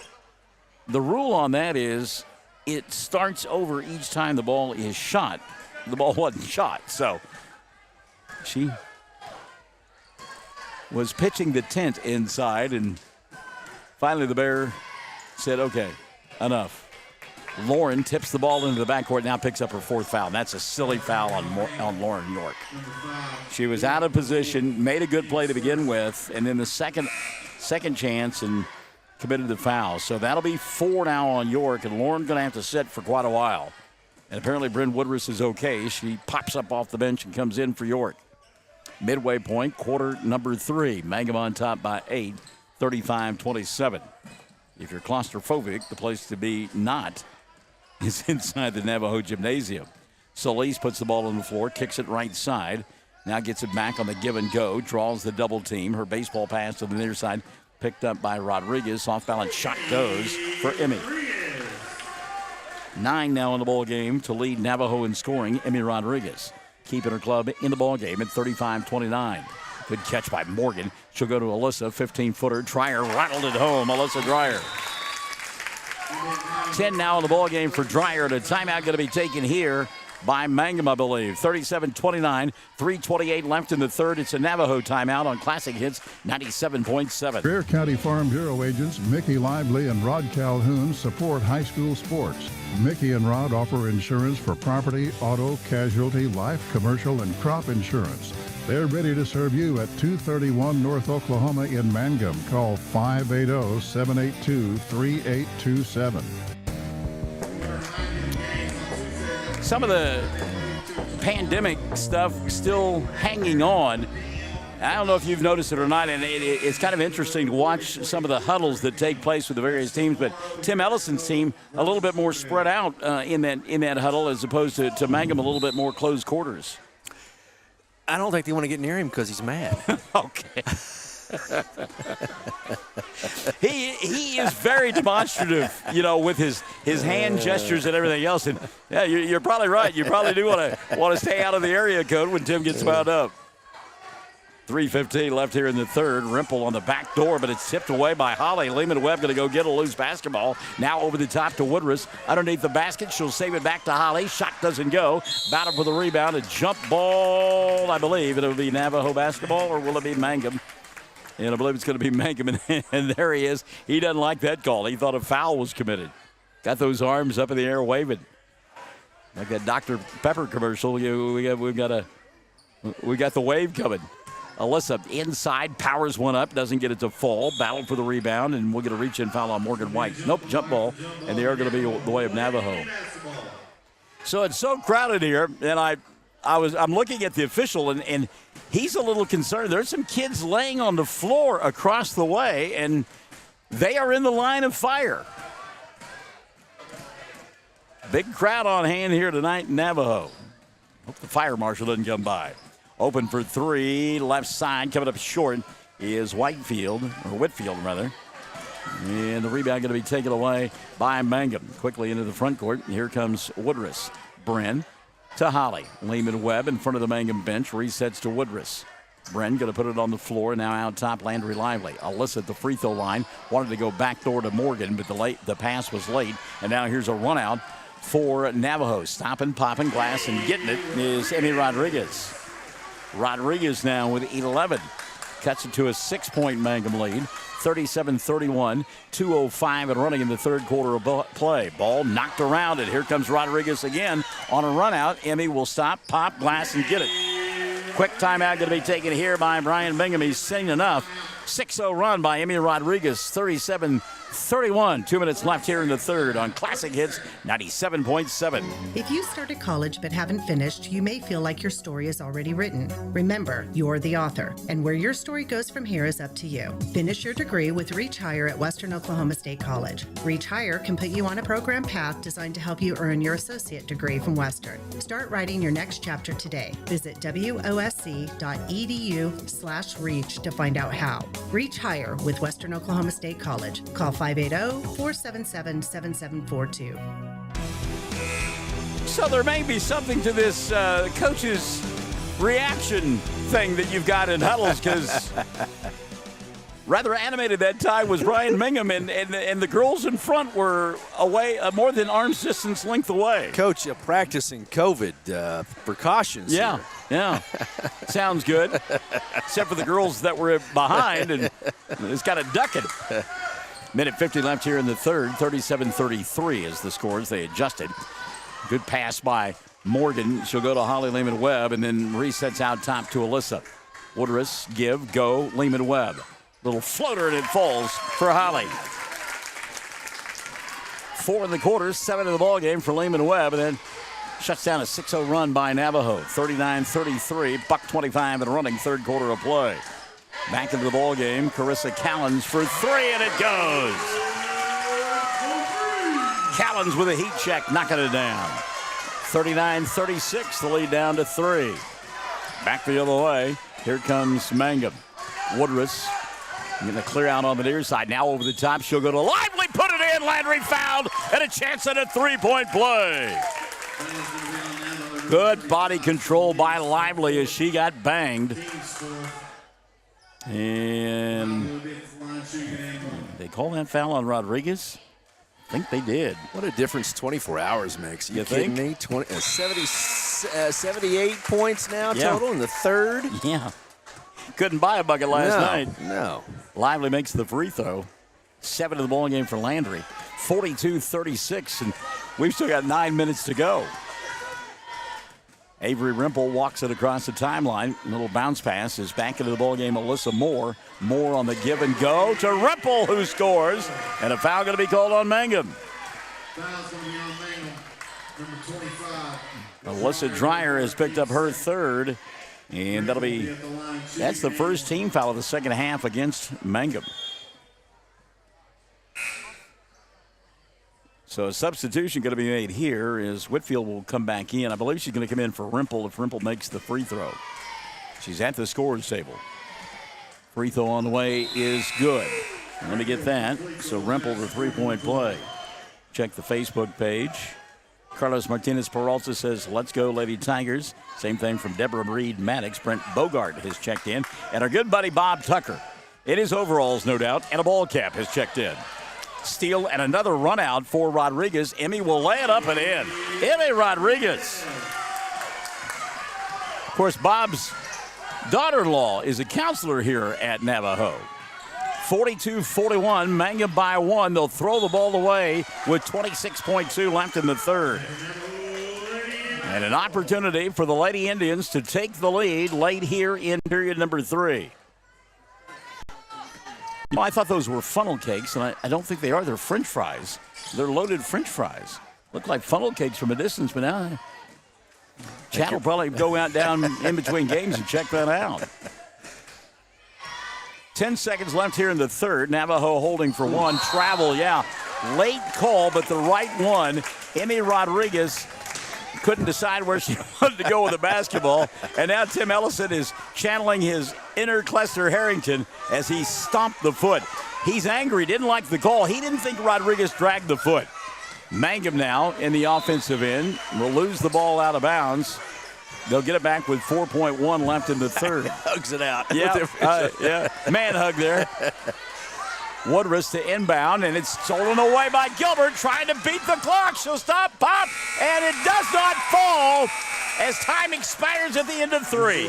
Got a barn burner on a Friday night, kids. Come on back. 42-41, Mangum by 1. Classic Hits 97.7. Mangum Brick Company has been operating since the early 1900s. They're the largest private employer in Greer County. Mangum Brick is proud to support high school athletics radio broadcasts. And if you know of someone looking for work, always check with Mangum Brick, as they may be hiring. Everyone wants to be on a winning team. That's why Great Plains Bank is a proud supporter of the Tigers. No matter what life may throw at you, Great Plains Bank has the play drawn up, and we're ready to go into overtime to win your business. What makes Great Plains Bank different is that we will make the extra push to get you to the goal line. When it comes to your family's finances, every play counts. So pick a teammate you can trust. We want you on our team because with customers like you, we are greater together. Great Plains Bank, member FDIC and equal housing lender.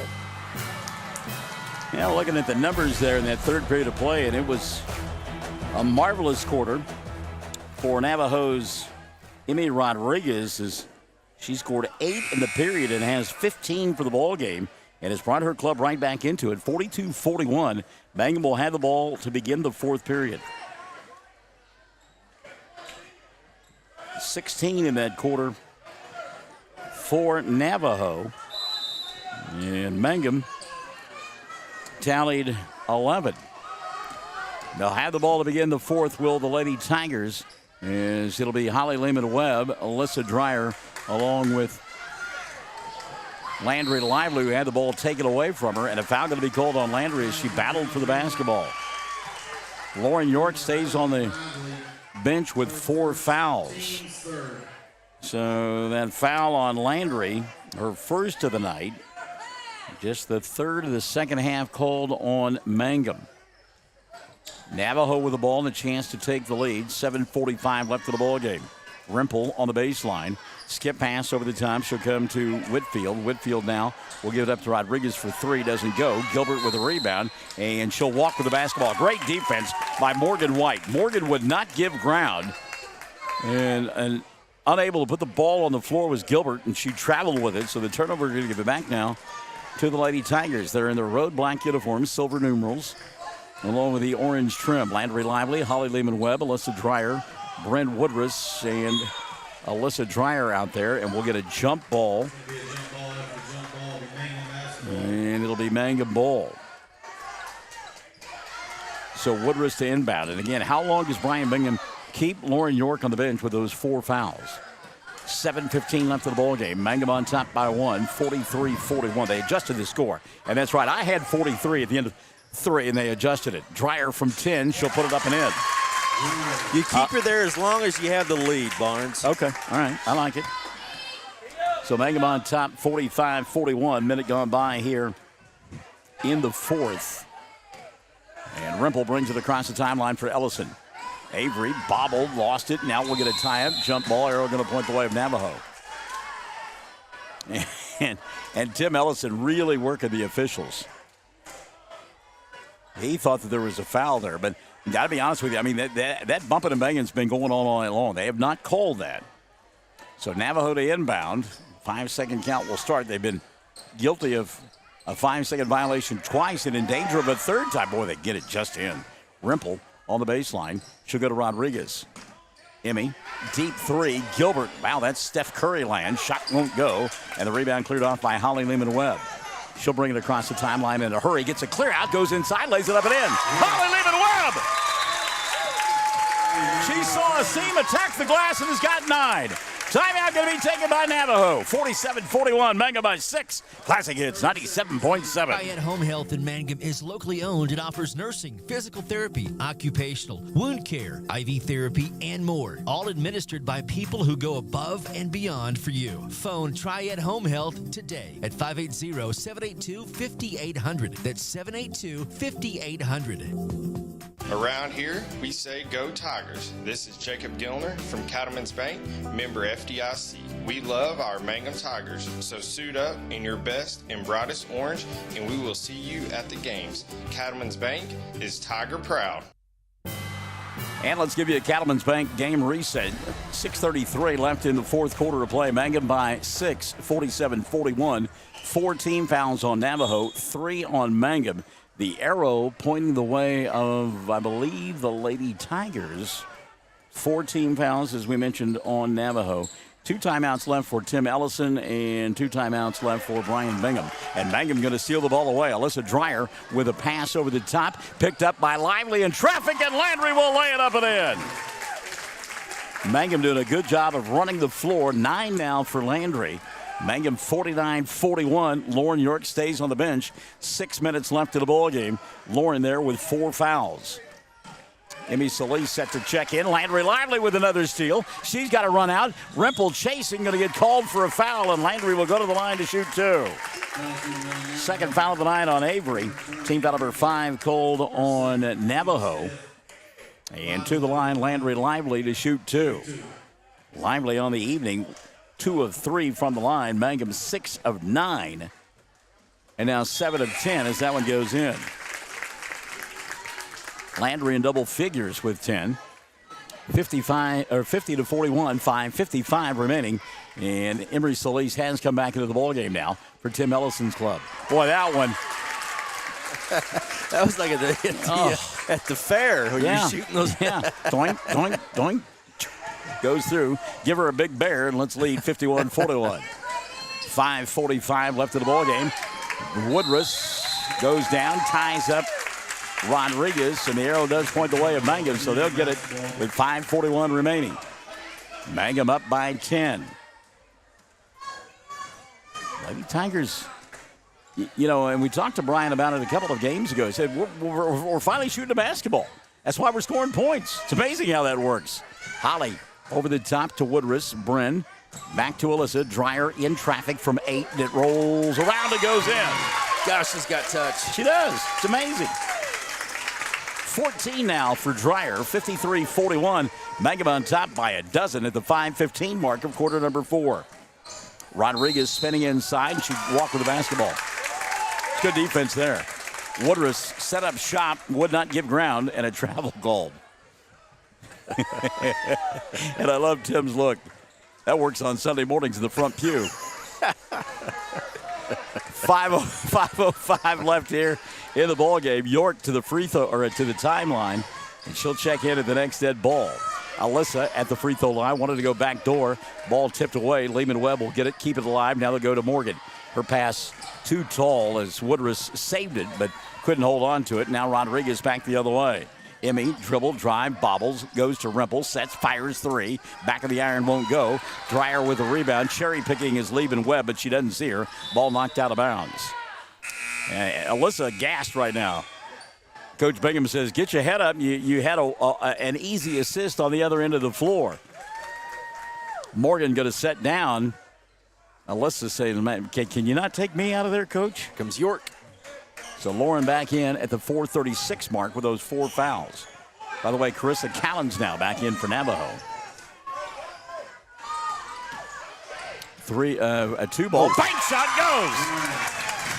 Alyssa Dreyer. She's got touch, and she can also bang it off the glass. Mangum by 14 now, 55-41. 4:15 left of the ball game. Gilbert had her shot blocked away by York. Lauren said, get that stuff out of here. We'll get a tie-up and a jump ball. Yeah, if we were over there, that would be interesting. It wouldn't be acceptable is what it would be.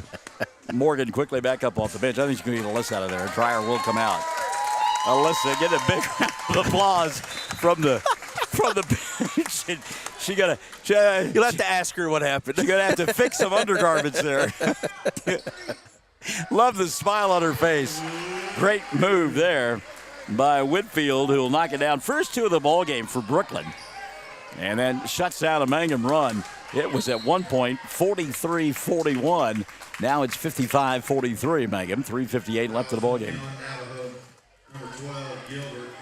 Sabrina Gilbert has picked up her second foul of the night. That'll be 6 on Navajo in the second half. Comes with 3:57 left. Morgan in traffic from 8. The soft rim doesn't help her out, but York with a rebound. Lauren in traffic. She gets fouled and will go to the line to shoot 2. This may be on Whitfield. Let's see. And it is on Brooklyn. So Whitfield will pick up her second, and that'll be 7 now on Navajo. Shooting foul, though, I believe, for Lauren, who's got 12 points. York, first one on the way, doesn't go. Lauren will get one more. York, 11 in the first quarter of play, just 1 since. She'll get one more here. 55-43, 3:49 remaining, and that one came in and out. That loose rim victimized her that time. Navajo with a rebound. Rimple on the run, stopping, popping. Glass comes up short, and rebound lost out of bounds. Whitfield touched it last. It'll be Mangum basketball. And again, if you're just joining us, Mangum will be going to Walters 2 weeks from tonight for district play. Girls at 6:30, the boys to follow. Lauren inside, challenges everybody, and Solis touches it last, knocks it out of bounds. It will still be Mangum basketball. 3:26 left in the ball game.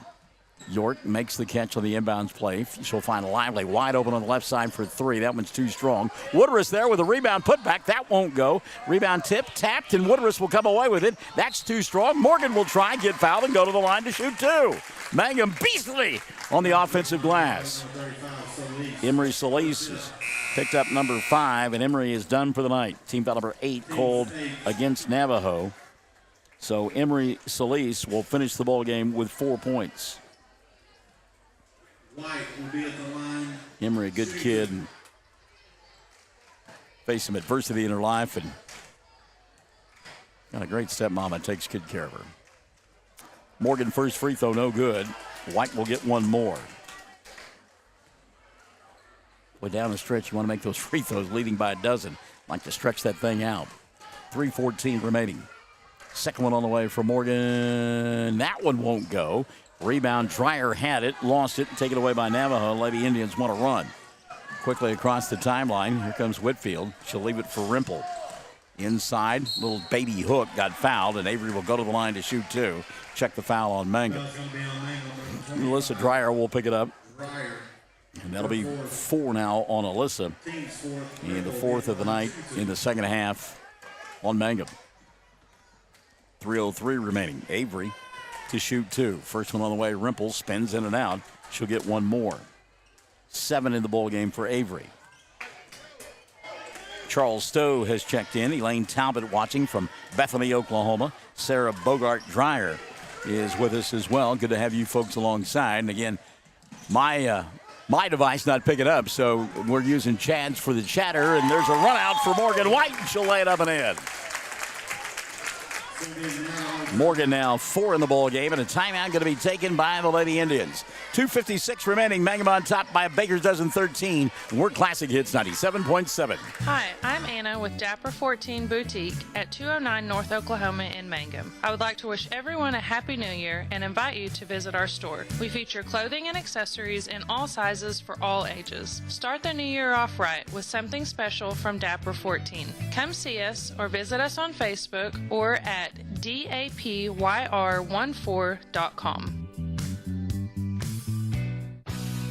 Jamie's Auto is proud to sponsor Mangum Tiger sports coverage. When you need a new-to-you reliable vehicle, always remember to visit Jamie's Auto Sales on Lewis Tittle in Mangum. Jamie makes it easy to buy a great used car with 5 lenders available, and your new-to-you vehicle comes with a 3-month 4,500 GWC powertrain warranty. Talk about peace of mind. Remember Jamie's Auto in Mangum for your next vehicle purchase. And go Tigers. I'll tell you what, tonight the last of my iced tea from Cameron Dole's place is tasting pretty good here tonight. It is good. It's a sticky evening inside the old field house. 2:56 remaining. Mangum on top by 13, 57-44. And Tim Ellison extolling his club. Pick up the pace a little bit. What are we doing? This isn't Sylvester. No time to be lethargic. A little 10-footer knocked down by Alyssa Moore. And Alyssa now a steal and a putback. Number 10. Well, that was 30. Okay, that was Emery Rodriguez, who's had a big night. 17 now in the ball game for Emery. Got a foul after the shot by Rodriguez as Whitfield will pick up her second of the night. And that'll be 9 team fouls now. So Landry Lively going to get a chance to shoot 1-1. Landry with 11 in the ball game and is 4 of 5 from the stripe. By the way, Alyssa Dreyer, her accoutrements have been fixed, and she is back in the ball game. First free throw for Landry up and in. It's hard being a girl, I tell you. Second one on the way for Landry. This one off the mark, and the rebound going to be taken away by Navajo. And double dribble. There's Alyssa Moore, the freshman, got caught in no man's land. So the turnover to give it back now to Mangum. 2:31 remaining. They lead by 10, 58-48. And every time Navajo has found a way to get back in the ballgame, in fact, they cut the lead to 1 at one point. Mangum has answered. York off the bounce. Lauren, nothing there. Diagonal pass, Lively. Catches at the free throw line, goes inside, collision, and free throws will be due Landry Lively. Blocking foul going to be called on Brooklyn Whitfield. And that'll be 3 on the night on Brooklyn. 10 team fouls now on Navajo in the second half. And Landry was just at the foul line a moment ago. We'll go back to shoot 2. Lively makes the first. She'll have one more. Mangum in the middle of a 5-game winning streak, looking to make it 6 in a row and pick up their 10th win of the year. Second one, good. So Landry made them both. She'll set down now. Woodruff's going to come back into the ball game. 2:22 remaining. Mangum by a dozen, 60-48. And again, you talked about it after that ball game on skates last night where nobody could score. 108 points here tonight, and we've still got 2 minutes and 5 seconds left. Clear out now for Rodriguez. She'll give it up to Rimple. Little floater in the lane, and it goes for Avery. Rimple now with 9 in the ball game. Cuts it to 10. Holly Lehman-Webb walk. Yep. And again, we love her facial expressions. Gets those from her mother. Her dad, one of my bosses, mom, has bossed me around a time or two. Her mom and I went round and round when Holly was playing Little League basketball. We had some conversations. And, of course, Miss Webb was always correct. 1:45 remaining. Clock ticking away on Navajo. Rimple from 10. And I told you earlier, Avery is a streaky shooter, and she gets hot. Look out. Give her 11 now in the ball game. Timeout going to be taken by Mangum with 1:37 remaining. They lead by 8, 60-52. We're Classic Hits 97.7. When it comes to funeral homes, there are several to choose from. But choosing a funeral home that is locally owned offers the advantage of the local owners who are involved right here in the community, helping you during your time of need. Greer Funeral Home owners Carson and Stacy Van Zant are perfect examples of owners who offer that family-like connection that you'd expect from a friend and a neighbor. Greer Funeral Home in Mangum and Granite, providing dignity and respect. Hi, Mangum Tiger fans. This is Jill Grauman with RE/MAX Property Place. If you need to buy or sell a property or a home in Mangum or anywhere in Greer County, just call me at 580-706-0259. You'll see lots of my signs around town because I get the results for my clients. I say, go Mangum Tigers. Jill Grauman, RE/MAX Property Place. Always here, always helping. None too subtle reminder, our traveling microphones back at home on Monday night, Burns Flat Hill City for the final regular season game at home, senior night. Then we'll be on the road Tuesday night of next week to Sayre, and a week from tonight, we will go to Merritt. And then 2 weeks from tonight at Walters. Guess I'm going to have to start refereeing a whole bunch of Little League games because I won't have anything to do in the first part of the week. Lauren, the inbounds pass. York coming across the timeline. She'll kick right side to Alyssa. Mangum content to run clock as they lead it by 8. Minute 25 and running here in the fourth quarter of play. Landry diagonal over the top to Bryn. Now Alyssa middle of the floor. She'll pop it over the near the hash mark to York. Now a touch for Alyssa.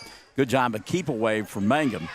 Clock down to a minute 5 here in the fourth period of play. And again, they lead by 3 possessions, 60-52. And now a foul will be called, and York will go to the free throw line.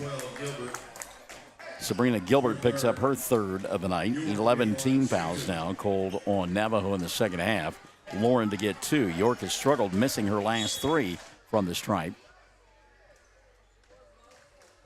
And now we're going to get a lane violation. And apparently, Lauren had the basketball when the 2 Mangum players left the blocks, and so she's only going to get 1 now. Free throw on the way, does not roll in. Mangum keeping Navajo in it by not making free throws. Gilbert in the front court now for the Lady Indians. She'll hand it off to Rimple. Avery trying to clear space. She'll go back to Sabrina, fires a 3, and doesn't get anything. And rebound, Holly Lehman-Webb. She'll go to Alyssa, back to Holly. Lehman-Webb into the front court to Woodruss, and Holly going to go to the foul line. As she was grabbed, she crossed the timeline. I believe it's going to be on Rimple. Let's see if Jay agrees. He'll come all the way over to the scorer's table and tell us it is on Avery. Unlike the gentleman that we had last night who, well, if they were in Willow, they would go ahead and just give the call from there. Holly Lehman-Webb shooting 2, and that one doesn't go. And again, Mangum unable to salt this one away because they're not making free throws. Landry Lively been the only player to make free throws here in the fourth quarter. Woodruss, by the way, she is not setting down. Yes, she is. Morgan White has come back in. Second free throw will go for Holly. So Lehman-Webb now in double digits with 10. Mangum leads 61-52. Rimple in the front court, tied up by Holly Lehman-Webb. We'll get a jump ball, and the arrow going to point the way of Mangum with 35.5 remaining. White will set down. Woodruss will come back in. So Mangum will probably get fouled immediately and go shoot 2. Lauren into the front court. She'll go to Holly. Lehman-Webb in front of the Mangum bench, and they'll grab her and send her to the foul line. Quick foul there. I believe they're going to get Sabrina Gilbert her 4th of the evening. And 13 now on Navajo. And Holly, these 2, if she knocks them down, would salt it away, I would think. It's a 9-point ball game. That's 3 possessions. First one no good. They'll make the second one and at least make it a 4-possession ball game. White comes back in. Woodruss setting down. 28.6 remaining. Second one on the way, and it comes up short. And Mangum taking a page from Aerosmith and living on the edge here. Rimple into the front court. Baseball pass right side, Rodriguez. Emmy, 15-footer on the way. Off the mark, doesn't go. Another rebound for Holly Lehman-Webb. She'll go to Alyssa. Now a run out for Lauren. Lauren had underneath the basket Morgan White. And Mangum, instead of taking the shot, will simply dribble out the final 5 seconds and come away with their 6th win in a row and improve their record to 10-8. 61-52, your final score. Mangum wins it tonight over Navajo. 61-52, and we're back with your totals after this. We are Classic Hits 97.7. Great food made fresh with the best ingredients possible under the direction of Chef George is what you'll find at the newly remodeled J&P Mexican Grill in Mangum. Now, if you haven't tried the Mexican and American favorites at J&P Mexican Grill, what are you waiting for? They're open Tuesday through Saturday for lunch, dinner, featuring homemade desserts. For takeout, call 580-706-5042 and like them on Facebook. J&P Mexican Grill in Mangum. Hello, this is Ashley Slayton, family nurse practitioner with the JCMH Family Care Clinic in Mangum. We are friendly hometown folks and treat patients of all ages, newborns through adults, for wellness and sick visits, as well as management of chronic illnesses such as diabetes and high blood pressure. Call the clinic in Mangum at 580-782-3393 for an appointment today. Jackson County Memorial Hospital. The Mangum Tag Agency is easy to find at 108 East Pierce Street in Mangum. When you need license tags, registration, driver's license renewal, pipe passes, or real ID, Tom and Cynthia Clark are there for you, and they can help you at the Mangum Tag Agency at 580-782-3004, 782-3004. We yell loud and proud because we love the Mangum Tigers. This is Lori Laughlin from Cattlemen's Bank, member FDIC. On and off the field, we support the Tigers through and through, because once you're a Tiger, you're always a Tiger. And Cattlemen's Bank is Tiger proud. Welcome back as Mangum gets their 6th win in a row, 10-8 on the year as they turn back Navajo. 61-52, 16 in the victory for Alyssa Dreyer, also in double figures tonight. Landry Lively with 14, Lauren York with 12, and Holly Lehman with 10. And boy, you got to like those numbers if you're head coach Brian Bingham. 4 players in double figures tonight. Give 4 in the victory to Morgan White, 3 for Maddie Paxton, and 2 for Bryn Woodruss. Mangum from the free throw line, 12 of 26. And again, they win it by a final score of 61-52. On the other side of the ledger, Emmy Rodriguez, 17 in the loss, 11 in the ball game for Avery Rimple, 7 for Sabrina Gilbert. Give 4 to Alyssa Moore, 3 apiece for Riley Jackson and for Carissa Callens. And then 2 on the night for Brooklyn Whitfield, 8 of 15 from the line was this group from Navajo. So again, Mangum wins it by a final score of 61-52. They will play again on Monday at home, regular season finale there against Burns Flat-Dill City. Second half of our double dip is coming up. Stick and say Navajo and Mangum in a boys game here on Classic Hits 97.7. Mangum Golden Age Apartments offer HUD-approved housing for anyone 62 or older or on Social Security disability. They have 1 bedroom and efficiencies which include all bills paid, including Wi-Fi. Mangum Golden Age Apartments are located at 100 East Lincoln, right on the downtown square in Mangum. Call Brenda at 580-782-2452 for more information. First National Bank and Trust is a proud supporter of Mangum Tiger Athletics. At First National Bank, supporting our schools and athletic programs is our top priority. We appreciate and support our community through and through. At First National Bank, you can hear us roar. Go Tigers! We wish you a season of great success. First National Bank and Trust Company, your bank for life. Member FDIC, Equal Housing Lender. When you need auto repairs, save money and get it done right at Dwayne's Auto in Mangum. Dwayne's fixes flats, does brake jobs, turns rotors, alignments, that all-important air conditioning work, and general auto repair. If your car or truck isn't right, just head to Dwayne's Auto at 1205 North Lewis Tittle in Mangum. Call 782-5151. That's 782-5151. Mangum Tiger proud. 333 Dental Care in Mangum is the dental practice of Dr. Dustin Lively. His experience, skill, and compassion go together when providing exceptional, up-to-date patient care. Dr. Lively and his team of professionals are proud to help you with the best dental care possible, along with preventive care that will result in a beautiful, long-lasting smile. Call 580-782-2552 or visit the team at 333 Dental Care. They support the Mangum Tigers and Lady Tigers. Fresh floral arrangements created here in Mangum are the hallmark of owner Darla Hately at Flowers Unlimited. Remember that fresh flowers are a very personal and special gift that is so cherished when delivered for birthdays and anniversaries. She might say, you shouldn't have, but she'll be delighted. Flowers Unlimited. Call local at 580-782-2122. That's 782-2122. Flowers Unlimited in Mangum. The Mangum Star-News has been serving southwest Oklahoma since 1887. No wonder when folks want to know what's happening, they grab the Mangum Star-News.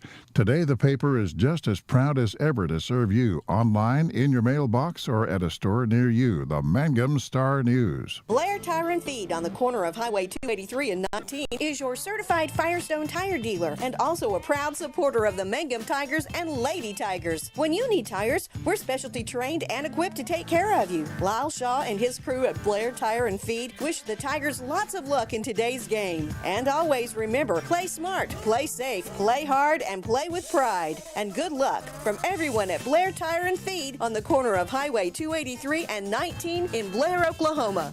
Folks in Mangum know what to do when they need to quench a thirst, curb a hunger attack, or cool down with an ice cream. They just make the Loop at 918 North Lewis Tittle in Mangum. The Loop, supporting the Mangum Tigers and Lady Tigers. Something you should know about the Kendall Law Office. The Kendall Law Office is family-owned and local.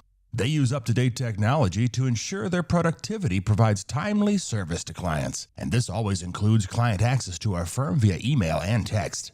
Corey Kendall is experienced, hardworking, and honest. He always puts the client first, and all efforts are focused on the client's best interest.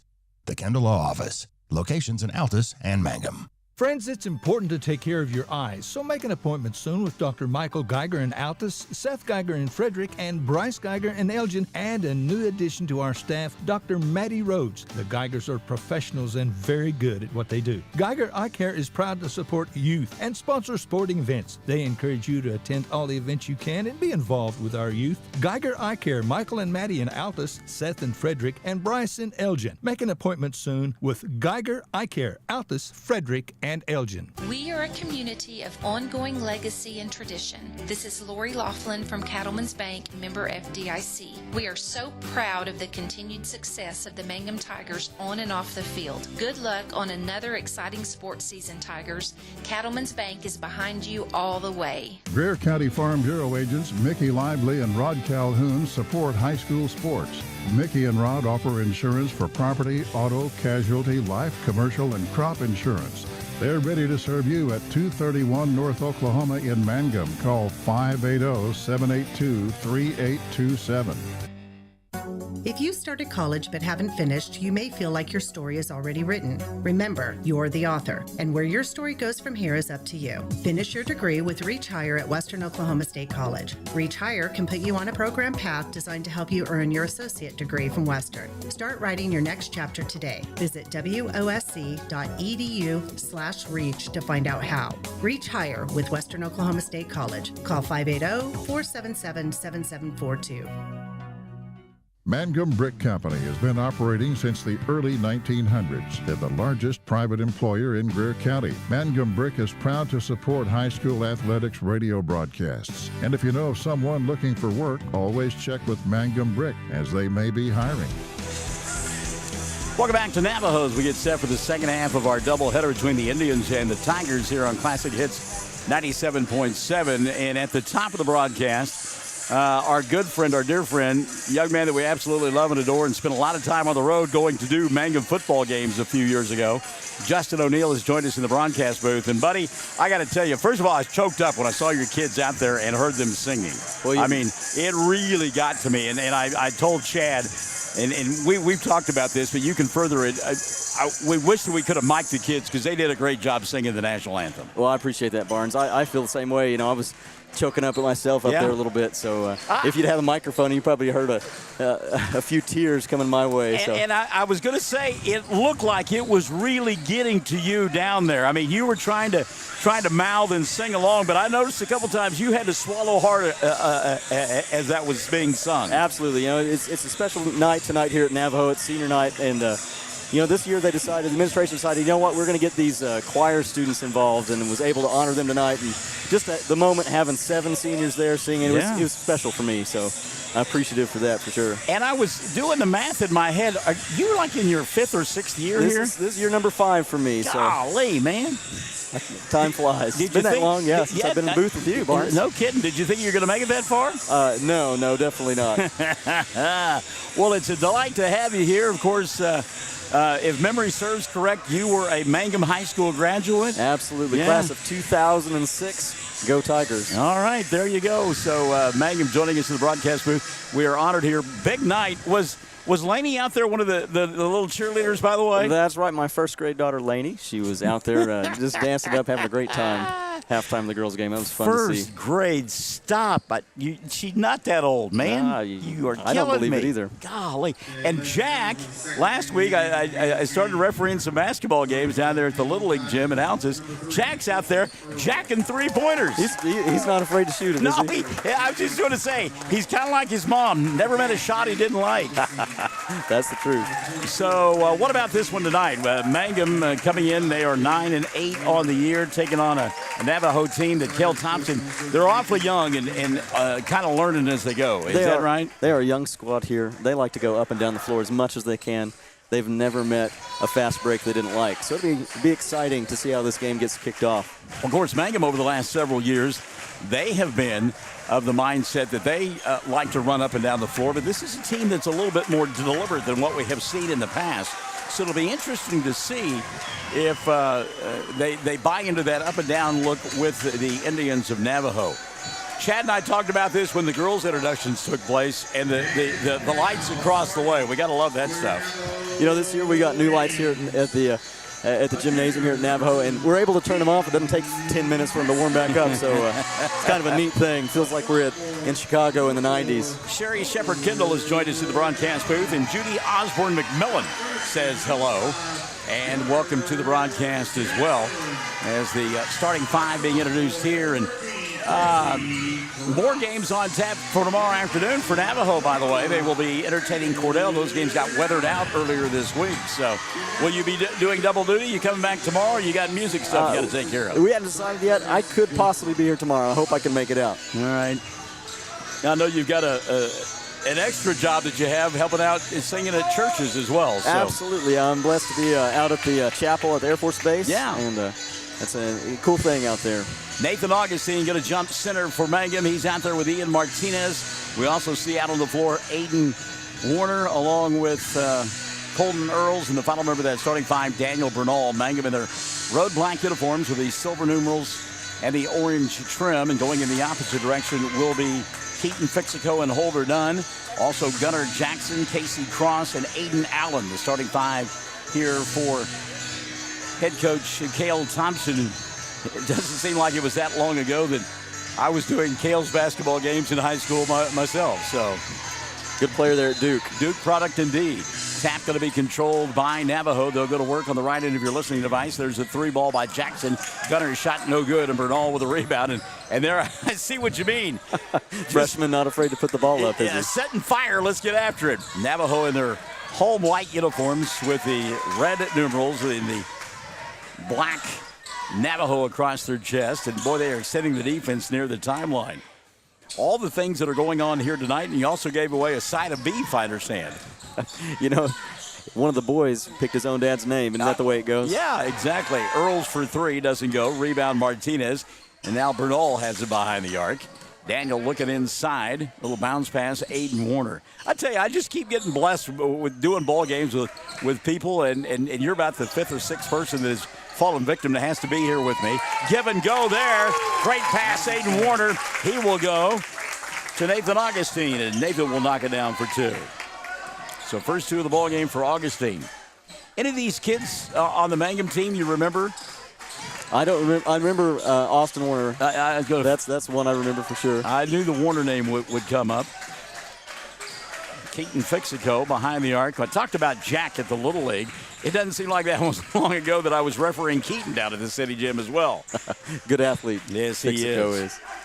Holder Dunn, by the way. You talked about drawing your dad's name for the beef. Holder did that, and Dad graciously said, let's let somebody else win. That's right. There's a steal by Martinez. He's going to get grabbed on the arm, and that saved a run-out fast break opportunity Gunnar Jackson will pick up the personal. That'll be his first. And team foul number 1 on Navajo. 6:27 left here in quarter number 1, 2-0 ball game. So, have you had a chance to play any golf at all? I played golf at the Jim Holland tournament in August, and that's the only time I played since the year prior at the Jim Holland golf tournament. So, you're looking for Justin O'Neill. Find him at the Jim Holland golf tournament. Blocking foul called here on Holder Dunn.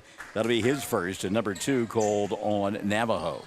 Martinez going to go baseline. Scoop shot doesn't go as he went reverse. There's Augustine with the rebound. Nate will put it up and in.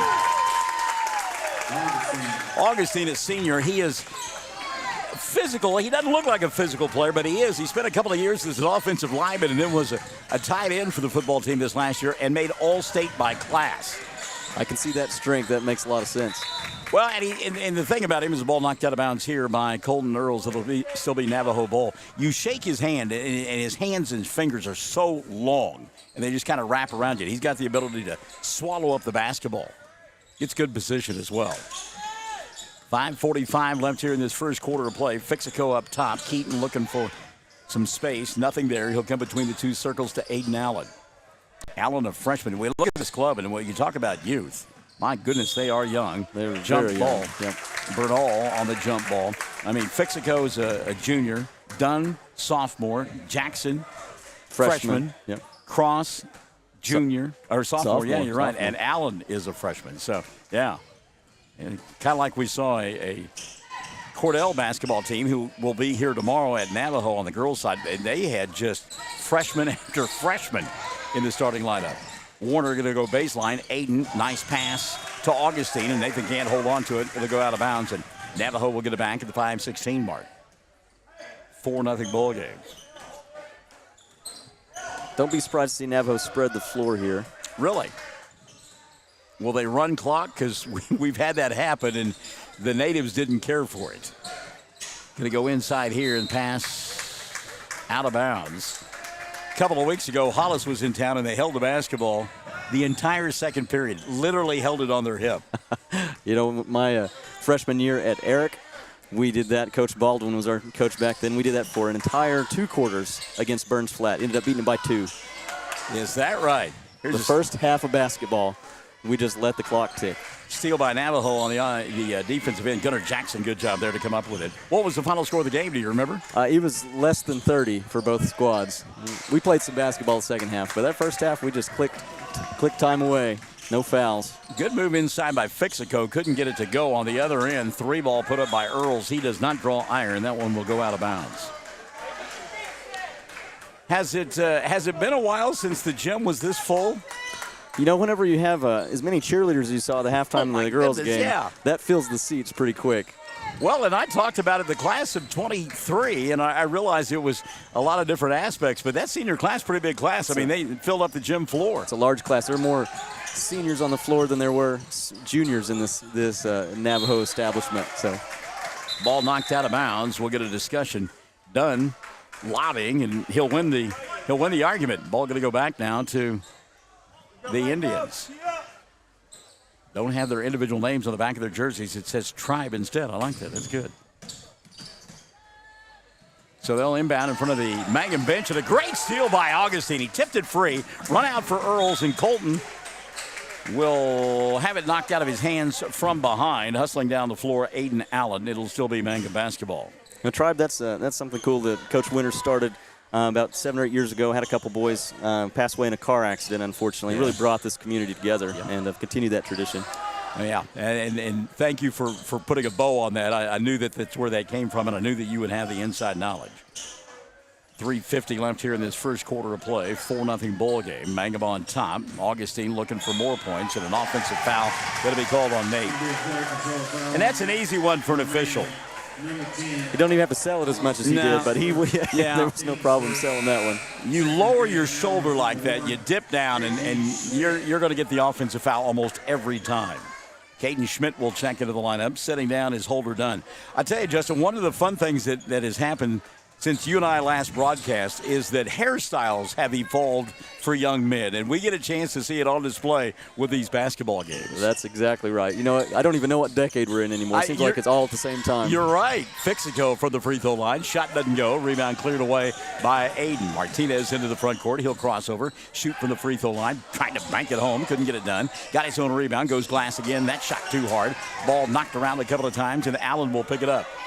You're right. Every decade since I was started off with hair in the 60s, I mean, it's being represented. We got the long hair. We got the crop top. We got the business look from the 80s. It's crazy. Ball free inside, picked up by Augustine. Mangum will get it on the turnover. So the Tigers doing a good job on the defensive end, but struggling a bit offensively. 4-0 at the 2:55 mark of quarter number 2. Or number 1, I'm sorry. Ball poked free. Good hands by Schmidt. Run out now for Fixico. Caden going to dribble, drive, split a couple of defenders. Put it up with the left hand, didn't get it to go. And on the rebound, a foul going to be committed by Schmidt. That's one of those fouls that I just don't understand, Mike. I watch basketball, been part of basketball most of my life. And why do you foul 80 feet from the basket like Frustration. that? Yeah. Frustration.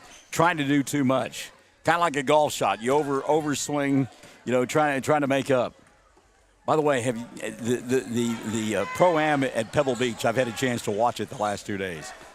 I haven't seen anything from Pebble Beach, no. Someday I am going to get on my bucket list. I'm going to get out to California, and I'm going to play Pebble Beach. You got a couple G's set away for that one? Well, that's okay, yeah.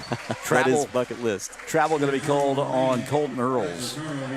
Actually, a couple of years ago, I could have done it when Oklahoma played at UCLA. I had a buddy who wanted to fly out there and watch the game at the Rose Bowl and then play Pebble Beach afterwards. That sounds like something you shouldn't miss. Well, my bank account wouldn't allow it to happen. 4-0. 2:15 left here in this first quarter of play. Navajo with the ball on the right end of your listening and or viewing device. That's Gunnar Jackson. He'll come here on the near side to Fixico. Keaton for 3, and the shot won't go. A lot of dunking go on here because these rims are really loose. You know, about 4 years ago, we had a senior that could really throw it down, and he never shied away. I think he spent half an hour of practice just trying things out. Might want to get a screwdriver out or travel going to be called on Aiden Warner. Some of that home court advantage, Michael, knowing how the bounce goes. And they are loose. I mean, they got a little springboard action to them. So with 1:59 left in the first quarter of play, Navajo will go to work offensively, yet to score in the ball games. Caden Schmidt coming across the timeline with the basketball. This combination is some great defense by Mangum and shots that just will not fall for the Indians. 1:45 left in the quarter. Schmidt, and he'll come to Gunnar Jackson. Gunnar off the penetration to Fixico. A look inside. Travel going to be called on Casey Cross. So has there ever been a season in your lifetime that there has not been a cross playing at least for the girls or the boys basketball team? It's amazing. Yeah, I'll tell you, it's been a long, long time. And after the cross, there's also the Moreaus, which are all line of Cindy Cross. Right. And, there's going to be some good basketball from the Moreau girls continuing on with McKenzie as an 8th grader. Good move inside by Augustine, but he couldn't finish, couldn't get the shot to go down, and Allen with the rebound. Of course, Jay Cross has spent a little time over at Mangum coaching over some golf over there. That's right, yeah. Shot blocked away by Augustine. He went up with Caden Schmidt and said, get the stuff out of here. And some of the fans who had fallen asleep to my right are now awake. Bernal off the bounce. He'll stop, leave it over the top for Earls. Colton, just stop inside. Little floater goes in for Colton Earls. If you're a Mangum Tiger, you like that, but for Navajo, that's too easy. And you're exactly right. It's just kind of opening up the lane, and you got to challenge that shot. Back the other way, here comes Schmidt. Caden, little give and go inside. Ball knocked away from Cross. Earls tries to track it down. Does. He'll go the length of the floor, put it up, and not get it to go down. Augustine with a rebound, but it's grabbed on the play. And I believe that'll be the second foul on Caden Schmidt. Let's see. Yep. It'll be number 2 on Schmidt. And team foul number 4 called on Navajo. As back into the ball game comes Holder Dunn. Schmidt will sit down. So far, Nathan Pennypacker has yet to make a substitution. Inbounds pass. Bernal near the timeline will make the catch. So I've been watching folks all night long bring those plates of food, and at first I thought they were funnel cakes, but Is it some sort of French fry concoction that you guys are serving here? You know, those are Navajo Joe fries, and it's our best way to pay homage to Eskimo Joe fries. Have you ever been to Eskimo Joe's in Stillwater? They've got nothing on Navajo Joe fries. All right. Time winding down. Mangum got a squeeze off his shot. Warner clearing space. His time expires. He cannot get it to go. We've played a quarter. 6 on the board for Mangum. Nothing for Navajo. Period number 2 coming up after this on Classic Hits 97.7. Everyone wants to be on a winning team. That's why Great Plains Bank is a proud supporter of the Tigers. No matter what life may throw at you, Great Plains Bank has the play drawn up, and we're ready to go into overtime to win your business. What makes Great Plains Bank different is that we will make the extra push to get you to the goal line. When it comes to your family's finances, every play counts. So pick a teammate you can trust. We want you on our team because with customers like you, we are greater together. Great Plains Bank, member FDIC and equal housing lender. Triad Home Health in Mangum is locally owned and offers nursing, physical therapy, occupational, wound care, IV therapy, and more. All administered by people who go above and beyond for you. Phone Triad Home Health today at 580-782-5800. That's 782-5800. Chad Fox, Justin O'Neill, Michael Barnes, and a veritable cast of thousands. Navajo and Mangum. And Mangum on top 6-0 as they got 4 from Nathan Augustine, 2 from Colton Earls. Last Friday night, my traveling microphone took me to Tipton. I'm with Cameron Dole courtside. Tonight I get Chad, I get Justin. Next Friday night we'll be on the road at Merritt. I wonder who will draw the short straw that night. Is that the old district competition at Merritt? Huh? No, it's the final regular season game of the year. Okay, so Mangum, I've been away for a while. Right. Mangum's still 2A, They're still 2A, yes. They 3 games next week, and then they'll begin district play 2 weeks from tonight on the road at Walters. Navajo with the ball to begin the second period of play as they work on the right end of your listening and or viewing device in their home white uniforms, red numerals, and black lettering, black and red trim. Keaton Fixico runs the offense out high. Holder Dunn will get the catch from Fixico. Give it back to Keaton. He'll fake the shot and hand it off to Gunnar Jackson. Back to Fixico. We'll get the other 2 on the floor for the Indians here in a moment. Fixico steps through, literally took an extra step and got called for the travel. Casey Cross and Aiden Allen out there for the Indians. You know, in the NBA, that'd been a heck of a move. Well, I was going to say, LeBron gets that all the time.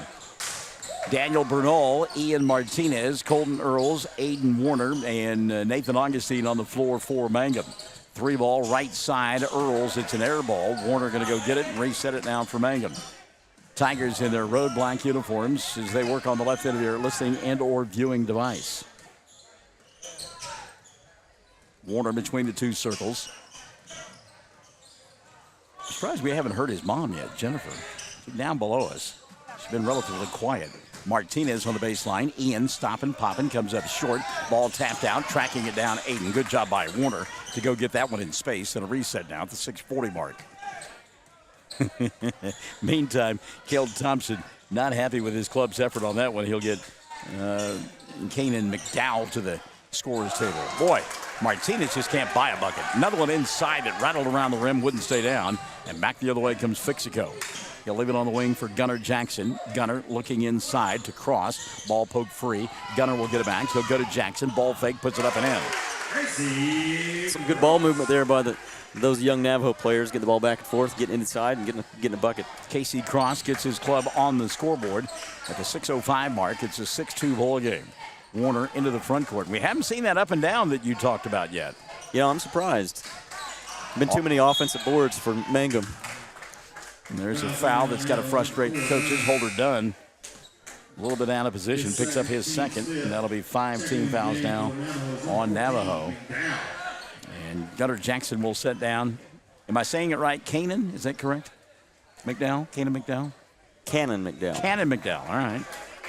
Ian Martinez setting down for Mangum. And O.T. Tellis will come into the ballgame for the first time tonight. O.T.'s he's a kid I really like, Justin. He just works hard. He'll play defense, shoot a 3, grab a rebound, take a charge, whatever you need him to do. And he got a smile on his face most of the time as well. I'd take 5 kids like that for a squad. Oh, yeah, always. 5:35 left in the first half of play. Navajo denying they really are extending the defense, making it difficult. A little give and go there. Augustine's shot won't fall, but that may be the third on Dunn. Let's see. And it will be on Holder. That'll be his fourth. Team foul number 6 on Navajo, and Cale Thompson going to make a substitution after the first of 2 free throws from Nathan Augustine. You know, the defense is going to break down for Navajo without Dunn in there. He's a strong, big body for us, and that hurts if you're a part of the tribe. So Dunn sets, and Caden Schmidt will come back in. Augustine hit the first of 2. It's a 7-2 ball game, and Nathan with 5 of the early going. Second one on the way. This one goes in for Nathan Augustine. Augustine just does everything well, and as we said, a one-time offensive lineman turned into an all-state by class tight end this past season. Cannon McDowell, he'll come here on the near side. Spin move, left-handed shot put up by Schmidt, and it goes. Caden Schmidt off balance, but got it to go. Kid's got a lot of touch. He reminds me of Patrick Swayze, guy from the 80s. Really? Little dirty dancing move? Is that what you're alluding to? He's pretty good on his feet. Okay, all right. 4:55 left here in this first half of play. Inside Bernal, a great pass by Warner. Shot didn't go. There's OT with a rebound. He'll go to Earls, fall away from 10. It went 11. Rebound in the corner and out of bounds. And, you know, you say that, and I was kind of kidding about it last night because Mangum played Cordell, and they were playing Footloose, the song Kenny Loggins, and the kids were dancing to it. And, I mean, I know they had a remake of the movie, but the Kenny Loggins song was from 1983, and in 2023, these kids are dancing to it. That's great. I love it. That's good stuff. I like that. You know, it's not the Footloose dance I learned, but, as long as they're doing something. I don't even want to know. Off-balance shot here with the left hand put up. Did not fall for Schmidt. Rebound lost out of bounds, and the foul going to be called on Mangum. See who they got, the Tigers. It'll be on Nathan Augustine, his second. Team foul number 2 on Mangum. And it'll send to the free throw line Aiden Allen to shoot 2, one of the freshmen in the ball game for Cale Thompson. Allen's first is good. Aiden will get one more. Bright future for this young man. Ian Martinez back in. Nathan Augustine will sit down. I actually work with somebody from Carter County who lives in Elmore City where Footloose was based on. It was from Elmore City. I learn something every time I'm on the air with you, Michael. Yeah. 8-5, second free throw. Augustine was no good. 4:15 left in the first half of play. OT at the right elbow. He'll give it up to Earls. Had the ball slapped out of his hands. He lost it, picked it up a second time. Man, going down a hard get effort there by Schmidt. Couldn't come up with a loose ball. Now Bernal. Skip pass over the top. Martinez does a good job of catching that one. Cross will go out in front of him. Now Aiden off the bounce. No look left side. Martinez fakes the 3, gets crossed up in the air, goes by him, and shoots it way too strong. And Aiden Allen there to collect the rebound. 3:45 left in the first half of play. Caden Schmidt into the front court. He'll leave it in the corner for Cannon McDowell. All right, Cannon McDowell, yeah. Back to Keaton. Fixico. Little ball fake. I guess I would be remiss, too. We mentioned Cross and Monroe, but there's been some Fixicos that have come through the Navajo system as well. Absolutely, a lot of Fixicos. we can't leave that name off the call. We get a jump ball, and as going inside was Cannon. He got tied up, and the arrow going to point the way of Navajo. And then Chad noticed it when we came in, and the court here named after legendary coach Janice Beach, Hardwick. It was the cool homecoming earlier this year. Had a unveiling of the new court with her signature on it. Pretty cool. I bet it was. And you know, she's somebody that I would run into a lot, and we would just have great conversations, not just about basketball, but kids. There's a 3 ball on the way from Bernal. Doesn't go, and on the rebound, push going to be called on Ian Martinez. And on Ian, that's going to be his first. Team foul number 3 called on Mangum. And I realize that Janice was a great coach. There is no question about it. But she was a great teacher as well, and she did so much with kids. And that was always one of the things, that, as I said, I loved having those conversations with her. And that was one of the things that made that dedication ceremony so cool. There were so many people here, former players.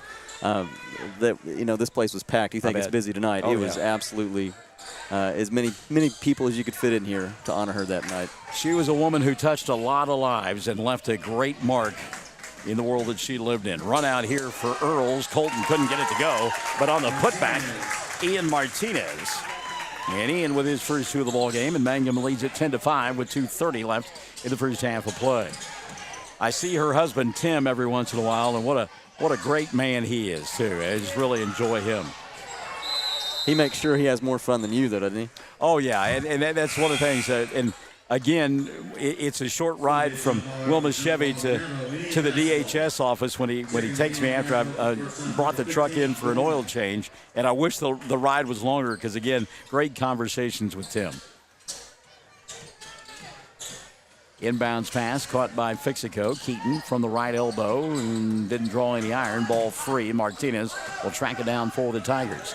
2:10 left here in this first half of play. Tellis, a little touch pass to Earls. Now he'll fire it over the top to Bernal. Up top, OT will get it. Bounce pass inside to Ian. Ball fake. Off the glass, and it goes. He and Martinez.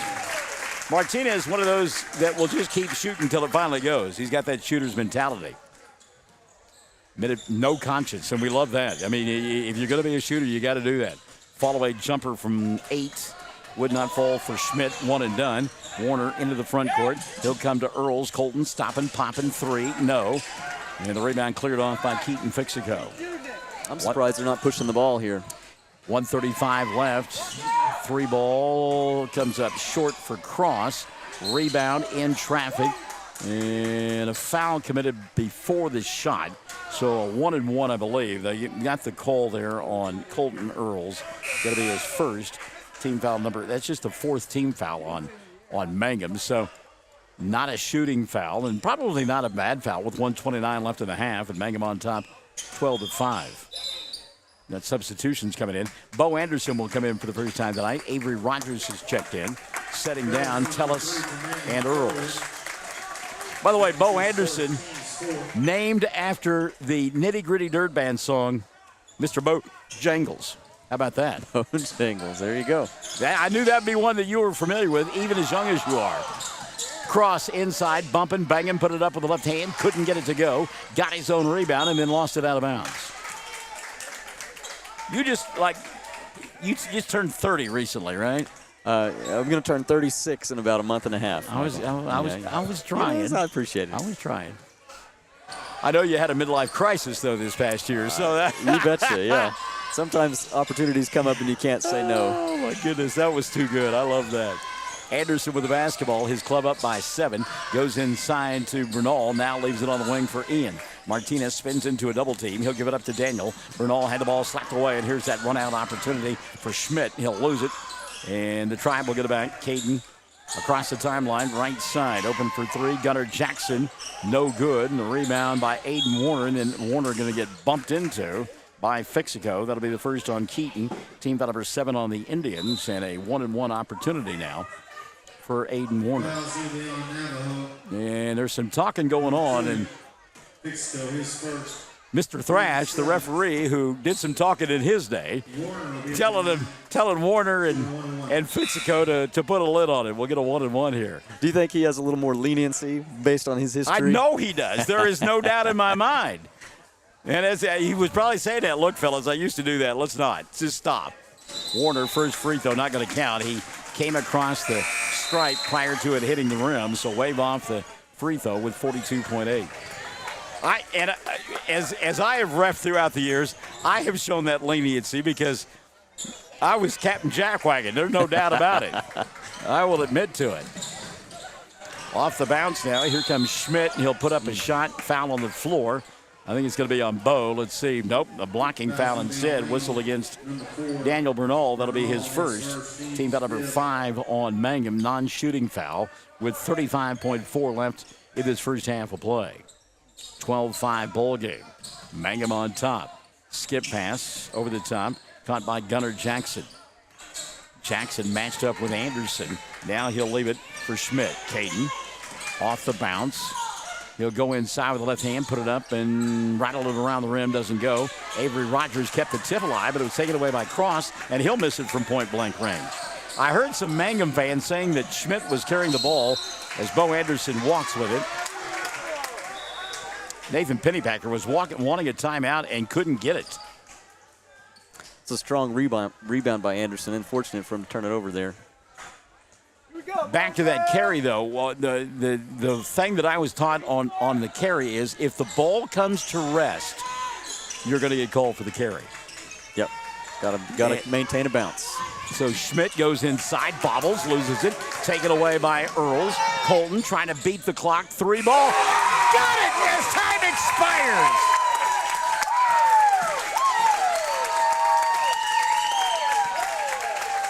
How about that? That extends the Mangum lead to 10 at the intermission. 15-5. Earls at the buzzer for 3. We've played a half. 15-5. Mangum by 10. And this is Classic Hits 97.7. Around here, we say go Tigers. This is Jacob Gilner from Cattlemen's Bank, member FDIC. We love our Mangum Tigers, so suit up in your best and brightest orange, and we will see you at the games. Cattlemen's Bank is Tiger proud. Hi, I'm Anna with Dapper 14 Boutique at 209 North Oklahoma in Mangum. I would like to wish everyone a Happy New Year and invite you to visit our store. We feature clothing and accessories in all sizes for all ages. Start the new year off right with something special from Dapper 14. Come see us or visit us on Facebook or at dapyr14.com. Jamie's Auto is proud to sponsor Mangum Tiger sports coverage. When you need a new-to-you reliable vehicle, always remember to visit Jamie's Auto Sales on Lewis Tittle in Mangum. Jamie makes it easy to buy a great used car with 5 lenders available, and your new-to-you vehicle comes with a 3-month 4,500 GWC powertrain warranty. Talk about peace of mind. Remember Jamie's Auto in Mangum for your next vehicle purchase. And go Tigers! At the half, Mangum on top by 10, 15-5, as they led 6-0 at the end of 1 and outscore the Indians 9-5 in that second period of play. And again on top by 10, 15-5. 6 in the first half for Nathan Augustine, give 5 to Colton Earls, including that 3 as time expired. 4 for Ian Martinez. Mangum 2 of 2 from the foul line.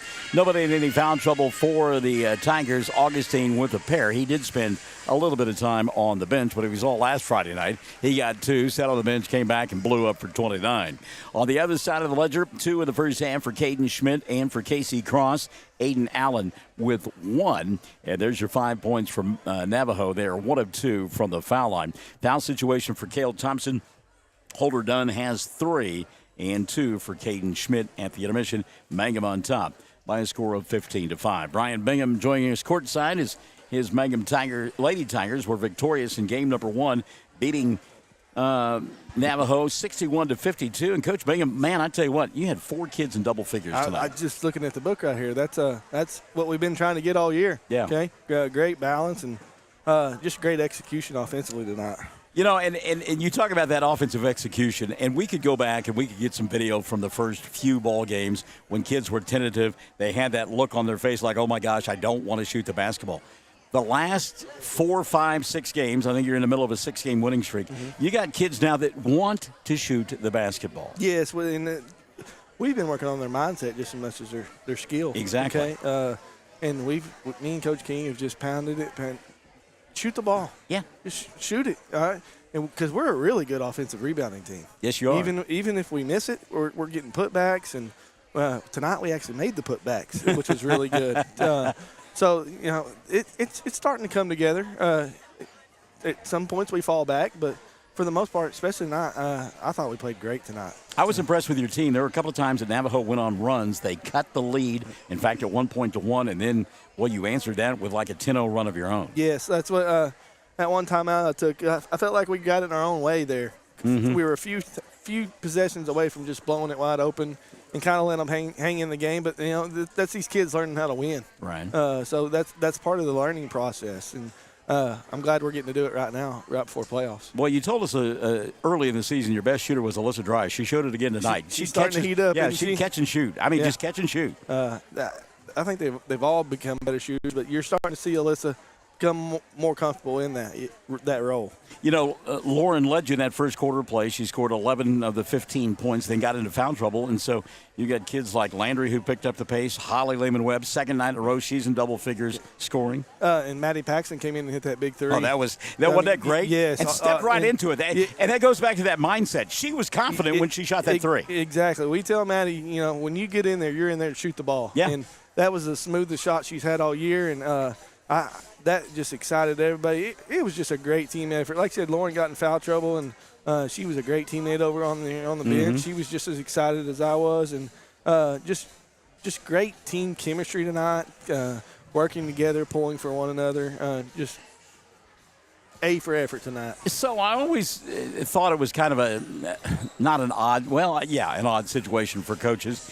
Get your perspective on it. You got 3 games next week. Yes. But you already know what the playoffs are going to be. You already know who you're going to play. So how do you balance that, the final 3 games of the regular season, and then knowing that we're going to go to Walters 2 weeks from tonight? Well, you know, our mindset is just keep working, and for the next week, what do we have to lose?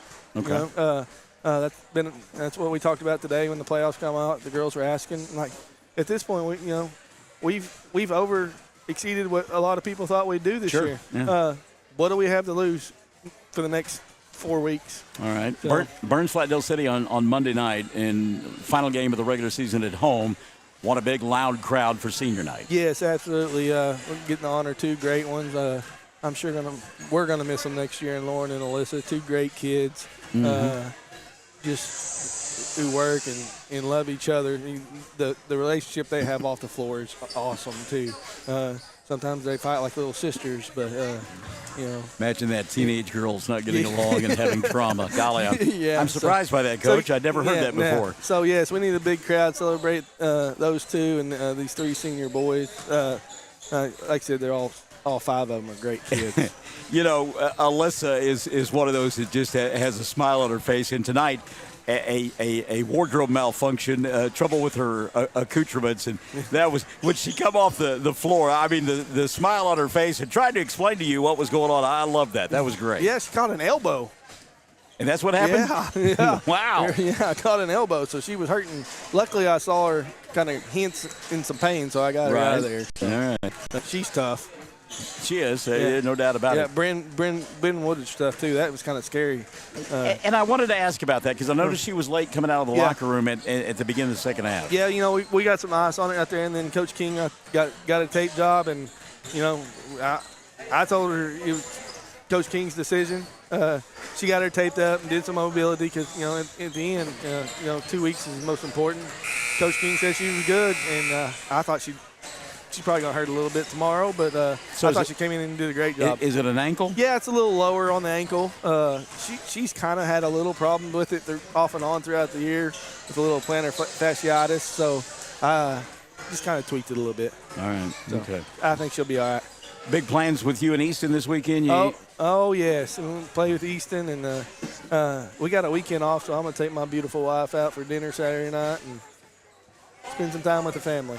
Well, that's always a good thing. Yes. Coach mental health break is always good too, isn't it? Absolutely. And those 2 do so much for me and are amazing. So I need to reward them too. All right. Well, have a good weekend. We look forward to seeing you on Monday night, buddy. You bet. Thank you. All right. Brian Bingham and the Mangum Lady Tigers winning again this evening and winning with, as we mentioned, 4 kids in double figures, led by Alyssa Dreyer with 16, 14 for Landry Lively, a dozen in the win for Lauren York, and 10 for Holly Lehman-Webb. You got to like that a whole lot. We get set for the second half of play here. 15-5 our score. Mangum in front of Navajo as we get ready for the second half of play. And our dear friend, Justin O'Neill, who we absolutely love, Justin, he said he had to bolt because his wife, Mandy, who, by the way, she will tell you, and Justin will agree, wears the pants in the family, said, I'm driving, you're coming home. That's usually how it works. Well, it is. And so I'm watching here at the scores table, and we've got a conversation going on with the coaches and Jay, and I think maybe it's official warning. Yeah, we've had enough. And Cale and Nathan looked at one another like, we really haven't said a whole lot, have we? I mean, seriously, they both kind of look perplexed about that. Wow. Well, there you go. So we know who wears the pants. It's Jay. Yeah, it's Jay. And I don't. Maybe it may not have been the coaches, and maybe it was the kids. We talked about it. There was some jaw jacking that went on in that second quarter of play. And I'm okay with that. We're talking to the coaches. Yeah. If it's communicate, right? You're right. Right. No, you're exactly right. Warner inside. He'll go to Nathan, and Augustine will lay it up and in for an easy 2. Yeah, I like the idea. Hey, this is what we're going to tolerate in the second half, and if you don't adhere to it, this is what we're going to do. So you know what you're facing if you're a coach. I do. I like that. 17-5. Pass it inside here to Aiden Allen. Ball knocked out of bounds by Aiden Warner. So Allen out there with Keaton Fixico, Holder Dunn, Gunnar Jackson, and Casey Cross. As Navajo in their home white uniforms with the red numerals, the black lettering, and red and black trim. Colton Earls playing the defense on the inbounds pass. You get Daniel Bernal out there, Aiden Warner, Ian Martinez, and Nathan Augustine out on the floor for Mangum. Road black uniforms, silver numerals, and the orange trim. One thing I've noticed, it's cooled off inside the field house because the crowd is thinned out. Keaton Fixico going to get called for a travel, and a turnover going to give it back to Mangum. Tigers trying to go 10-8 on the year and match the girls. Minute gone by here in the third. 3 ball dialed up Earls. Bank shot, and it goes.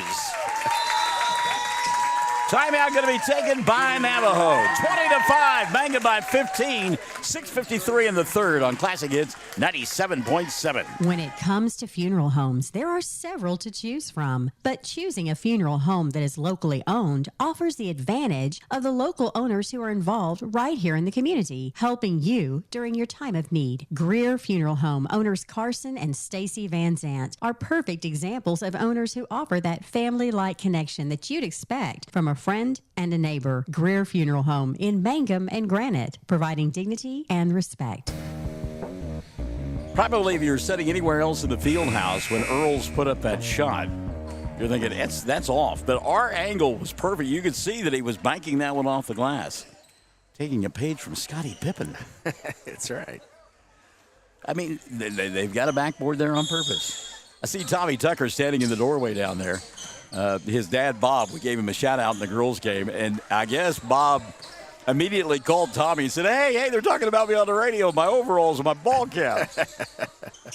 Bob is a fun one. When I run into him at Walmart, I'm about an hour late because he can tell stories.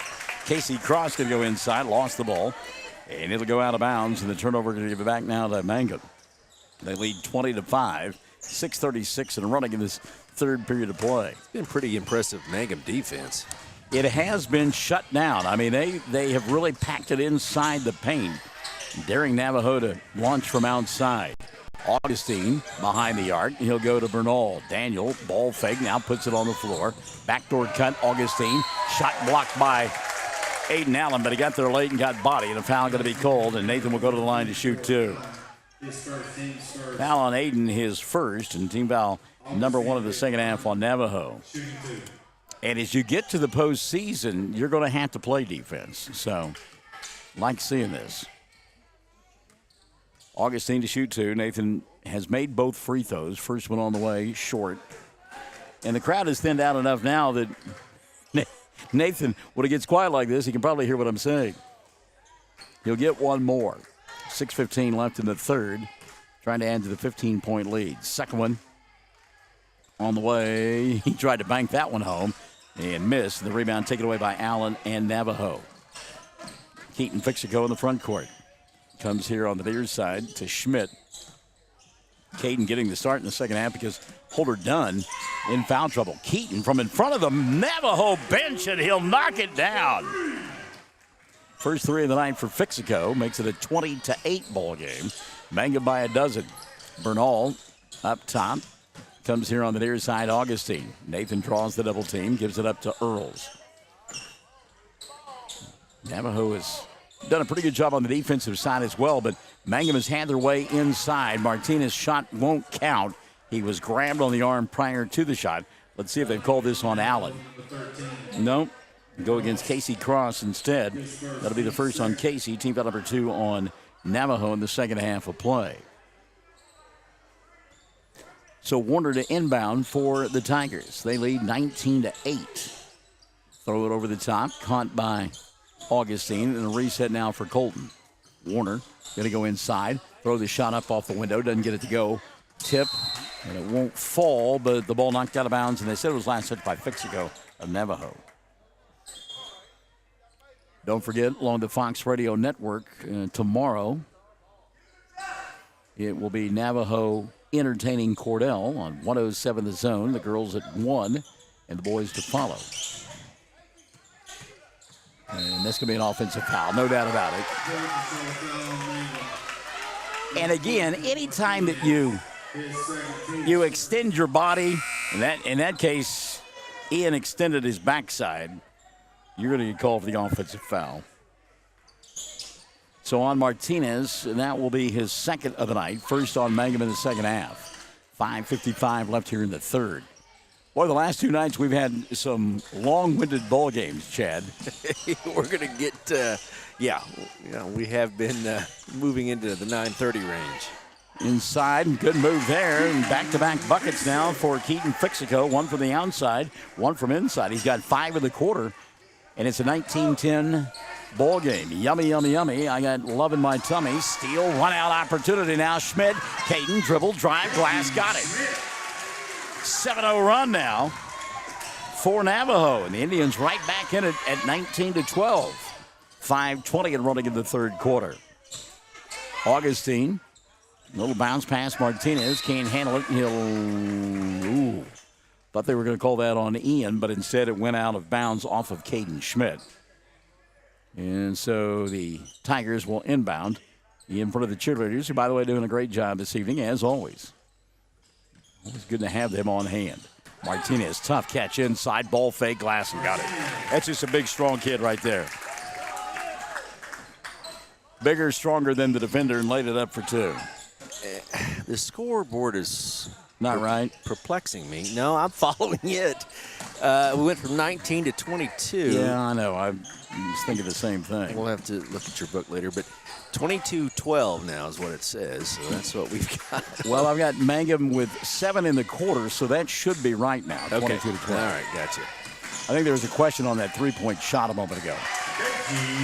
Caden Schmidt beginning to warm up a little bit, and he's got back-to-back buckets. Give him 6 in the ball game, 22-14. Augustine looks inside, goes ball fake, tries to get around Cross, does, puts up the shot, tap the bucket, and the foul! Nathan Augustine. Foul on Cross will be his second, in the third on Navajo. There was a pinch of Marv Albert there at the end. Yes! A glove save and a beauty. Love it. Oh, Marv had some great ones. And a good hairpiece. Oh, well, that I'm not going to get to that level. I'm going to keep my natural hair. 3-point opportunity, Augustine up in. Nathan with 5 in the quarter and 11 on the ball game. 25-14, Mangum by 11 at the 4:15 mark of quarter number 3. Speaking of announcers, sad to see Billy Packer die. Yeah, he was a good one. Yep. 3-point shot put up, did not go for Allen. Martinez with the rebound. And Mangum can't hold the ball on the other end. Turnover going to give it back now to the Indians. Mangum fans don't like the call. Yeah, Billy Packer was synonymous with staple. Yep. the Final Four. Did such a great job. And he and Nance were great together. But back when it was Al McGuire and Billy Packer and whoever they would throw in there with him sometimes, Dick Enberg. I mean, that was unbelievable how good those guys were. And I was surprised that Packer had been gone from the Final Fours that long. I think 07 was last year that he did it. Shot put up here by Navajo, no good. Rebounded by Mangum as Earls will come across the timeline. 3:30 left here in the third. Augustine to Warner. Now back to Nathan. He'll go to Warner. Aiden's got that 3 if he wants it, but he'll dump it inside to Martinez. A little flop there. Ian too hard off the window. Rebound, though, Augustine in traffic. He'll get hammered. And we'll go to the line to shoot 2. Let's see if that's on Cross. Jay going to come to the scorer's table and tell us no. It's on Keaton Fixico instead, his second. And team foul number 4 on Mangum. How long has Jay been doing it? Oh, gosh. 30 years? At least. Yeah. I've been in Oklahoma since '88, and I think I've seen him every year. Nathan hits the first. He'll get one more. O.T. Tellis comes in. Ian Martinez sits down. He was the first guy that introduced me to the reporter, and I use quote marks around that, over in Lawton. Second one up and in. Yep. Good stuff. For Augustine. Yep. And he was just always so patient with him, and learned a lot from him when it comes to other folks in the world being different than you and I. 27-14, 3:10 left here in the third. 3-ball cross, got it. Casey Cross kind of put that one on his hip. That was an old-fashioned shot there. Cross knocking it down, 27-17. 2:55 left here in the third. Mangum by 10. Bernal near side. He'll come to Warner, and Yeah, outside official charge. The one closest was getting ready to say a block. Yeah. That'll be the first on Aiden, second on Mangum in the second half. The official with seniority made the call. Earlier, we had a flop, and they are not allowing that anymore in the NBA and cracking down on it in the college. I wonder when that trickles down to high school. Allen off balance, shot doesn't go, foul called. Aiden will go to the line to shoot 2. Reach-in foul called on Daniel Bernal, his second. Team foul number 3 called on Navajo. If you'll notice, though, even though some of the calls have been controversial here in the third, neither coach has said a word. The meet and greet before the third. Yeah. First free throw, Allen, no good. Aiden will get one more. 27-17. Allen's second free throw comes up short, and the rebound taken away by Augustine. But he just gets great body position on those rebounds. Warner into the front court to OT. Now to Colton. He'll go to Bernal, and a bump and a bang from behind. That'll be on Cannon McDowell. That'll be his first. Team foul number 5 called on Navajo. So Bernal to inbound in front of the Mangum bench. He'll go to Warner. 2:20 left here in the third. Bernal, little ball fake. Daniel picked up by Cannon. Good matchup there, and ball taken away now. A strip and a run out. Caden Schmidt.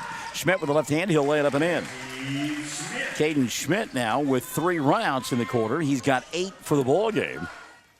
And he's brought his club to less than double digits. It's 27-19, 2:24, and the clock is stuck.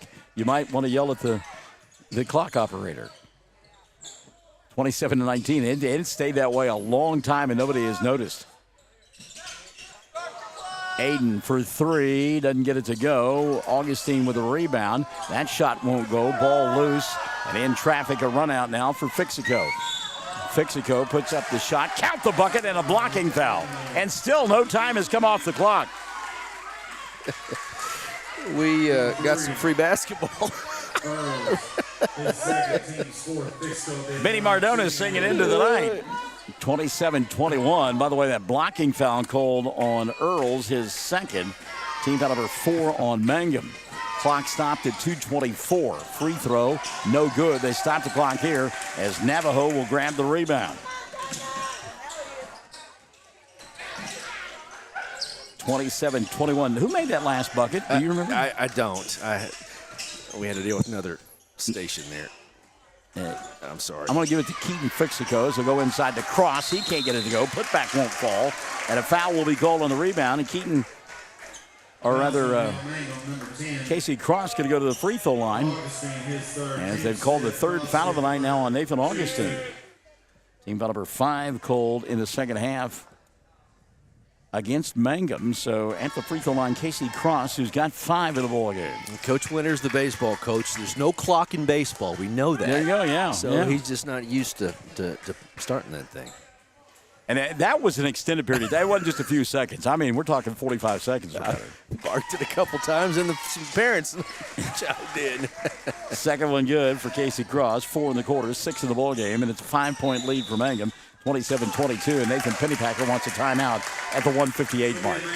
5-point lead for Mangum. We're back after this. Classic Hits 97.7. Hi, Mangum Tiger fans. This is Jill Grauman with RE/MAX Property Place. If you need to buy or sell a property or a home in Mangum or anywhere in Greer County, just call me at 580-706-0259. You'll see lots of my signs around town because I get the results for my clients. I say, go Mangum Tigers. Jill Grauman, RE/MAX Property Place. Always here, always helping. Great food made fresh with the best ingredients possible under the direction of Chef George is what you'll find at the newly remodeled J&P Mexican Grill in Mangum. Now, if you haven't tried the Mexican and American favorites at J&P Mexican Grill, what are you waiting for? They're open Tuesday through Saturday for lunch, dinner, featuring homemade desserts. For takeout, call 580-706-5042 and like them on Facebook. J&P Mexican Grill in Mangum. And certainly we're not throwing stones at Western Winters. We've known him a long time and a good guy. But that right there is why they're not going to get a shot clock on the lower level. There's just too much for folks to remember. Yes. Yeah, you can't police it. No. You can't.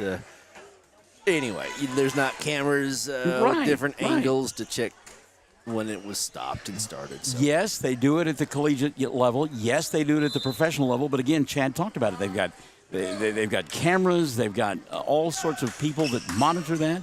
And you can't do it on a high school level. There's just not enough personnel to do it. So there you go. Don't ask again. I mean, there's a reach-in foul called as going inside was Aiden Warner. He got grabbed on the arm by Aiden Allen. That'll be 2 on Aiden. And team foul number 6 called on Navajo. And, you know, that's the thing. We've gotten so spoiled as a society. We watch and we see these things, and it comes so easily, and we just think, well, yeah, it just doesn't work that way. Right. Martinez, spin move, goes inside all by himself and lays it up and in. Good move by Ian. 8 now for Martinez. 90 seconds left in the third. Mangum back by 7, 29-22. Keaton Fixico into the front court. He'll go to Schmidt. Caden's had a big third period of play. Schmidt matched up out high with Earls. Now they'll give it up to Cannon McDowell. Weston, or rather, Hale Thompson, content to run a little clock this possession. They spread the floor and kick it on the left side. Nothing there for Allen. He'll go back to Fixico. Fakes the 3, gives up the dribble, needs some help, and he'll come over the top to Schmidt. Inside of a minute, 55 seconds and running in the third. Caden goes inside, gets a clear out, got stripped on his way to the basket. Good hands that time by Aiden Warner, able to slap it free. Nathan Pennypacker asking for a carry, and again, it looks like that ball is coming to rest as Caden Schmidt goes inside. They will lob it and lob it short, taken away by Augustine. He'll go to Warner, over the top Martinez. Spin move doesn't go. Boy, Martinez came down hard as he got fouled, I think, by Keaton Fixico. Lower back. Mm-hmm. And it is on Keaton. That'll be 3 on Fixico. Team foul number 7 on Navajo. And again, in one of those things, when you hit butt first, it's just, it jolts you, your entire body, and it gets the lower back, snaps your head. So they are tending to Ian Martinez underneath the basket. 45.9 left in the third. Mangum by 7. Classic Hits 97.7. Hello, this is Ashley Slayton, family nurse practitioner with the JCMH Family Care Clinic in Mangum. We are friendly hometown folks and treat patients of all ages, newborns through adults, for wellness and sick visits, as well as management of chronic illnesses such as diabetes and high blood pressure. Call the clinic in Mangum at 580-782-3393 for an appointment today. Jackson County Memorial Hospital. Couple of things there. Ian got up and is going to be able to shoot his free throws. I like that the officials were there to help him get up, make sure that he was okay. But he will be sleeping on his stomach tonight. I was going to say, he is holding that lower backside area. And tailbone. Ian going to feel like old man Barnes does every morning when he wakes up. I can promise you. It is going to be stiff. The worst thing about that is that, you know, he may develop spasms there. And when I have him, man, it is just, They're going to bring Ian out and substitute Daniel Bernal and give an opportunity for Ian to rest on the bench. Although I don't know that sitting down is going to be the best thing for him. Bernal misses the first of two.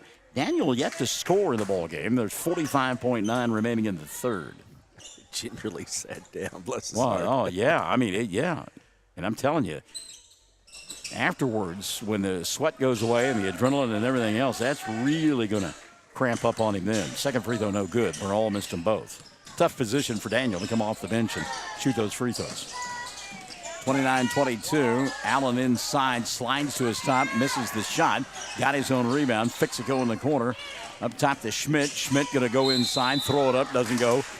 He is fouled and will go to the line to shoot two. Foul's going to be on Mangum, number 13. O.T. Tellis will pick up his first foul of the night.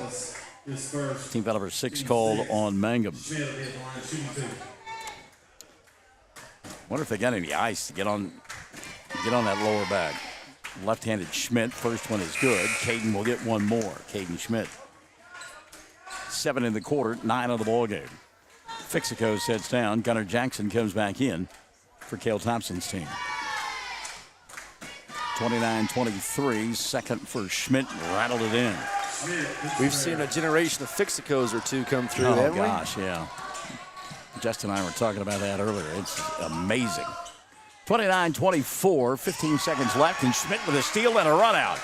Aiden giving chase. Shot put up, not going to count. Foul was on the floor on Warner. That'll be the second of the night on Aiden. Team foul number 7 called on Mangum. And so the free throw line will be the friend of Caden Warner, or Caden Schmidt, rather, as he'll shoot the 1-and-1. Schmidt with 10 in the ball game, including 8 in this quarter, keeping his club close. Warner trying to grab the rebound. Instead, it'll be Bernal as the free throw missed by Schmidt. Mangum down trying to beat the clock. Bernal into the front court. Goes to Earls. Colton, 3 ball on the way. Couldn't replicate what happened at the end of the half. We've played 3. Got a tight one going on here on a Friday night in Navajo. It's Mangum 29, Navajo 24. We're Classic Hits 97.7. The Mangum Tag Agency is easy to find at 108 East Pierce Street in Mangum. When you need license tags, registration, driver's license renewal, pipe passes, or real ID, Tom and Cynthia Clark are there for you, and they can help you at the Mangum Tag Agency at 580-782-3004, 782-3004. We yell loud and proud because we love the Mangum Tigers. This is Lori Laughlin from Cattlemen's Bank, member FDIC. On and off the field, we support the Tigers through and through because once you're a Tiger, you're always a Tiger. And Cattlemen's Bank is Tiger proud. Mangum Golden Age Apartments offer HUD-approved housing for anyone 62 or older or on Social Security disability. They have 1 bedroom and efficiencies which include all bills paid, including Wi-Fi.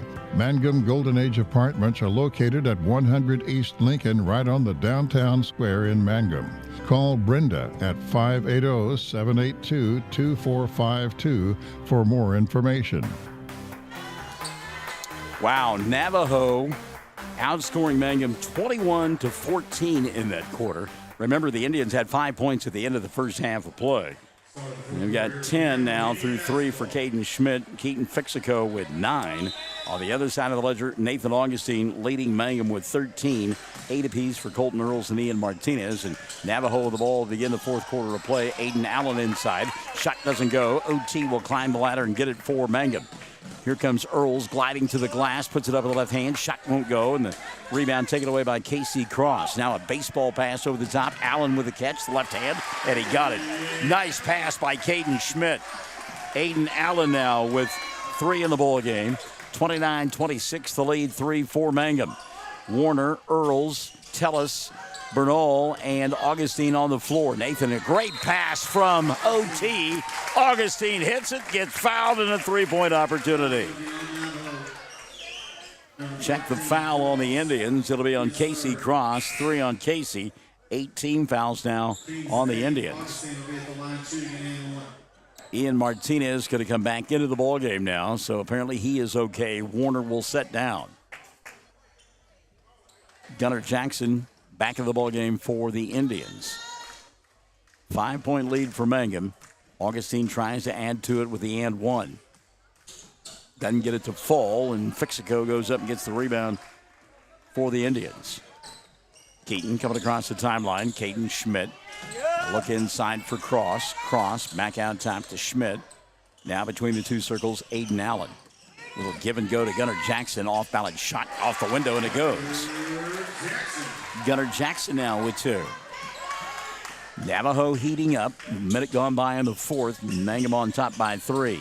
Martinez banging away inside. Put up the shot. Didn't get it to go. Rebound Augustine in traffic. He'll get tied up. We'll get a jump ball. And the arrow going to point the way of the Indians. Nope, it's going to be Mangum basketball. I'm sorry. So the Tigers will get it back. With 6:54 remaining.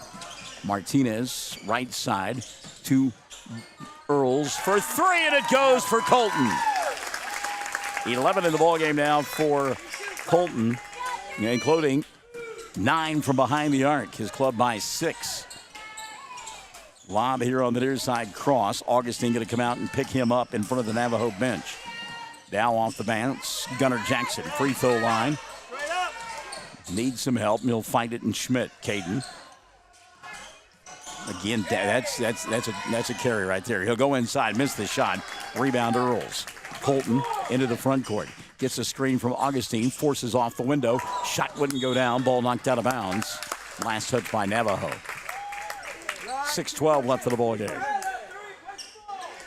6-point lead for Mangum. Trying to win on back-to-back nights. Headed to a Monday night showdown with Burns Flatdale City, and the travel going to be cold here. 6:09 remaining. BFDC at home on Monday. Sayre on Tuesday at Sayre, at Merritt next Friday night, and then Walters 2 weeks from tonight. That is our schedule for the next couple of weeks. 34-28. Keaton Fixico. Over the top, 3-ball to Gunnar Jackson. Shot doesn't go. Inside position, Tellis kept the rebound alive to Ian. Martinez finds Augustine in the front court. Nathan inside with the left hand. Shot doesn't go. And down in a heap after getting hit in the man zone, Casey Cross. And Cross still trying to gather himself as the ball is knocked out of bounds on the other end. And Casey, hi, my name's Mickey. And dudes just can laugh because we've all been there, and we all cringe, and we all just kind of fold up at the midsection. He was a baritone. No.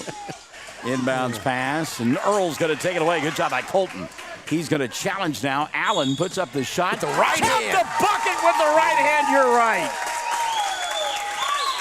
Foul and a three-point opportunity.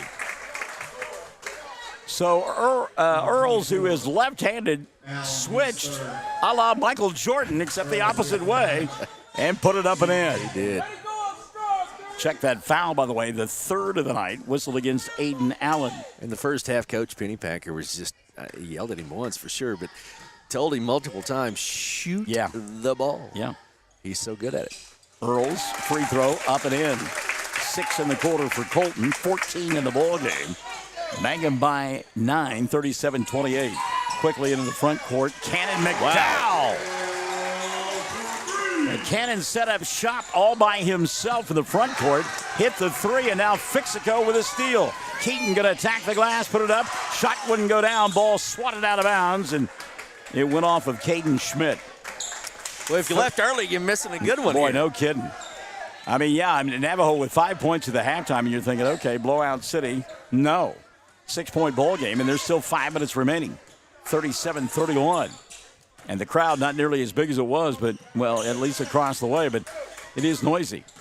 Augustine, little hand checking going on. He'll battle through it and leave it for Bernal. Now to Martinez. Ian thought about the 3, lost the ball on his way inside. Picked up by Augustine. He'll have it swatted away from behind, and Navajo will come up with a loose basketball. Cale Thompson telling his club, let's push, let's run, let's go. 4:35 remaining. Cannon McDowell here on the near side. McDowell leaves it for Gunnar Jackson.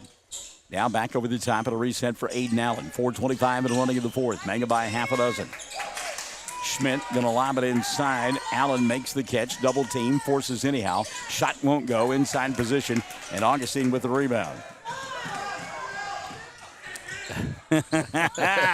Oh, I love it. And we'll get a foul out in the open floor. That'll be on Aiden Allen, and that's going to be his fourth, and 10 team fouls now called against Navajo. Diana Kendall says, Michael, Jennifer says you're not listening if you can't hear her. Candy Ogden Fight has joined us. Hello, Candy. Sherry Shepard Kendall, hello to you as well. And look at this. Lisa Wilson is checking in from Nebraska. How about that? She says, go Tigers. You know, my first job out of radio was in Hastings, Nebraska. No kidding. Yeah. OT Tellis will miss the first of two. Well, don't open your windows. The Chinese balloon's looking in, so. Just shoot it down. I mean, come on. Get a bunch of kids with some pellet guns. Second free throw for OT, no good. And midway point, quarter number 4, 37-31. I mean, ball off of Tellis, it'll go out of bounds. OT diving for it, couldn't get there. I think they're afraid of where it's going to land, but. I mean, it's that's interesting anyway.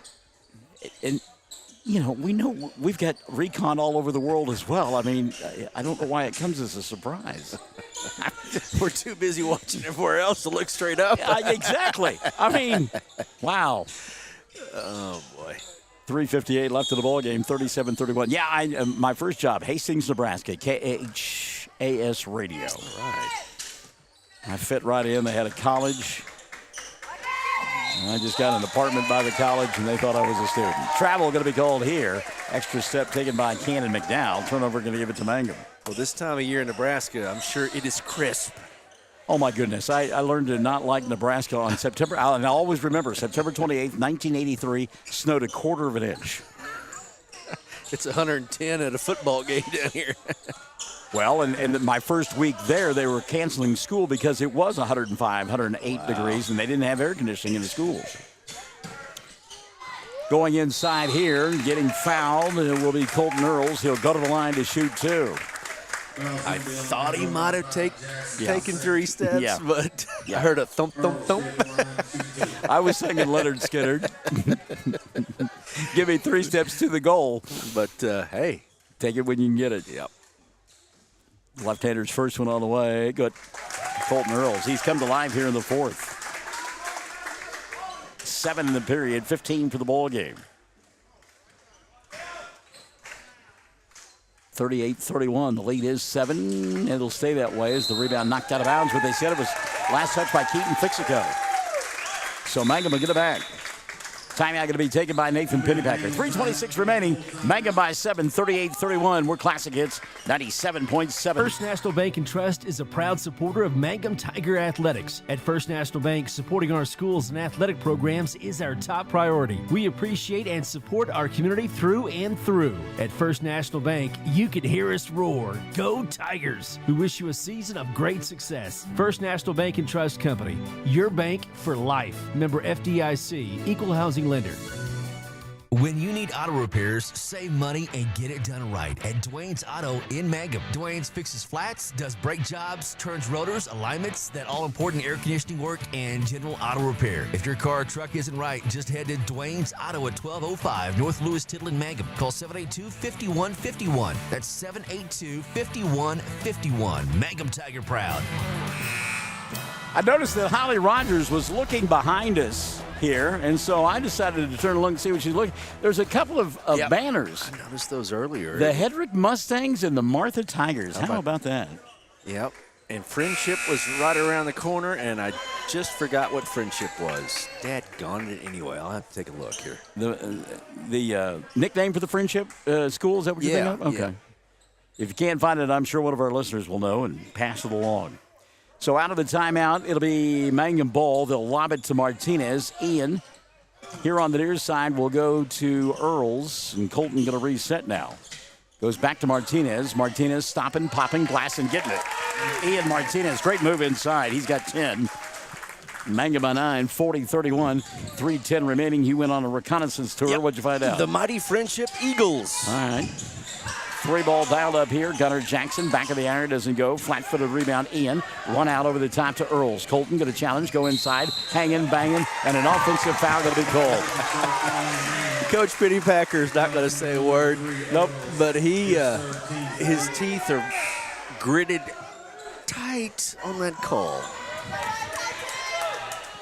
Yeah, he needs one of them dental guards right now because he's grinding them. Third foul, by the way, on Earls. They got him on the charge. 40-31. Running the offense out high, Caden Schmidt. Schmidt gives it up to McDowell. McDowell sets, fires three. Got it. Boy, Cannon McDowell. 6 in the ball game, couple of threes. He's cut the lead to 6 for Mangum. They're on top 40-34. 2:30 and running in the fourth quarter of play. O.T. Tellis, little wraparound pass to Bernal. Daniel back to Earls. Colton. Boy, Martinez has got his man pinned inside. They can't get in the ball. Now Colton will lose it. Ball loose on the floor. Keaton Fixico will get it. And a reach-in foul going to be called on... let's see if they called it on Tellis. They did. O.T.'s second.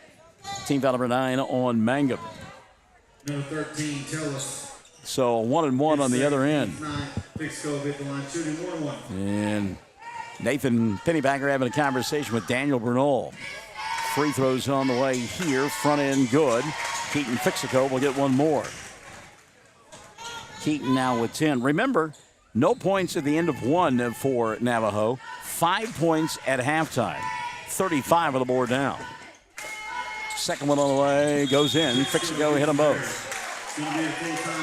Give him 11. And a timeout taken by the Indians. They trail 40-36, 2:19 remaining. And you and I come back after this. We're Classic Hits 97.7. 333 Dental Care in Mangum is the dental practice of Dr. Dustin Lively. His experience, skill, and compassion go together when providing exceptional, up-to-date patient care. Dr. Lively and his team of professionals are proud to help you with the best dental care possible, along with preventive care that will result in a beautiful, long-lasting smile. Call 580-782-2552 or visit the team at 333 Dental Care. They support the Mangum Tigers and Lady Tigers.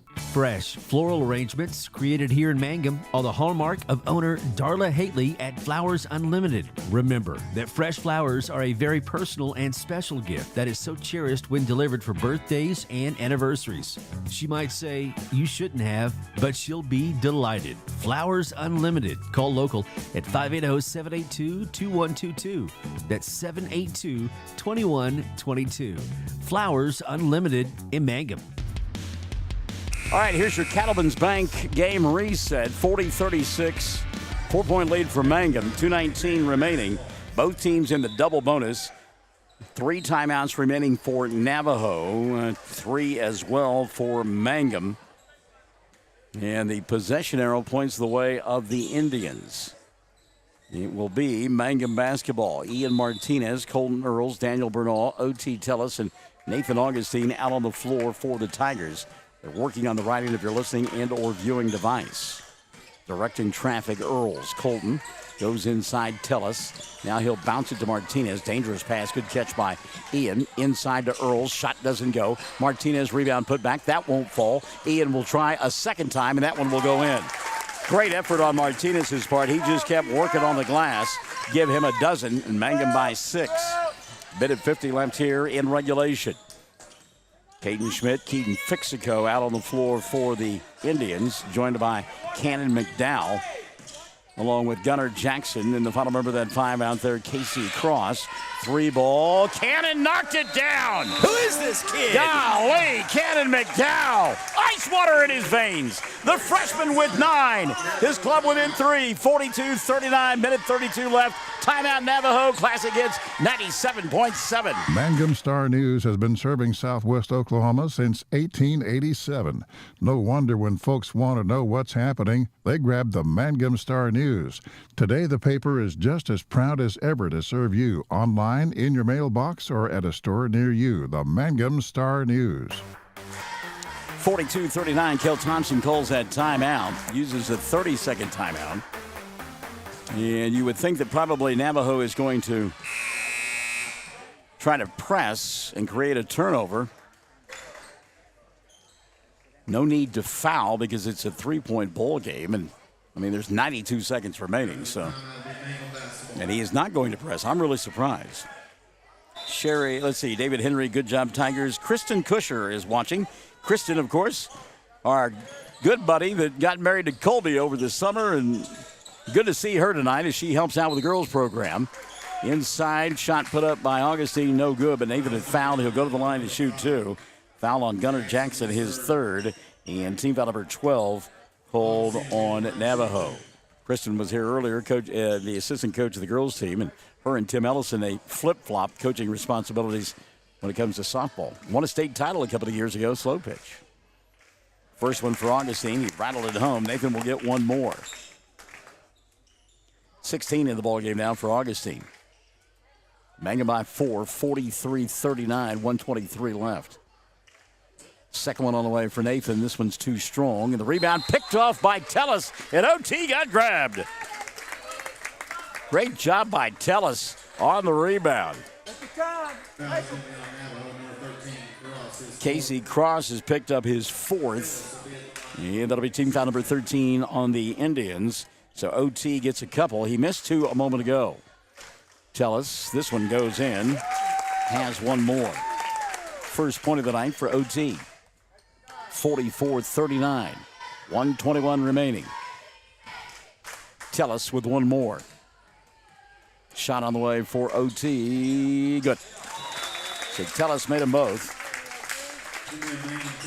And a timeout going to be taken by Mangum. 45-39, they lead by 6. Minute 21 left on Classic Hits 97.7. Blair Tire and Feed on the corner of Highway 283 and 19 is your certified Firestone tire dealer and also a proud supporter of the Mangum Tigers and Lady Tigers. When you need tires, we're specialty trained and equipped to take care of you. Lyle Shaw and his crew at Blair Tire and Feed wish the Tigers lots of luck in today's game. And always remember, play smart, play safe, play hard, and play with pride. And good luck from everyone at Blair Tire and Feed on the corner of Highway 283 and 19 in Blair, Oklahoma.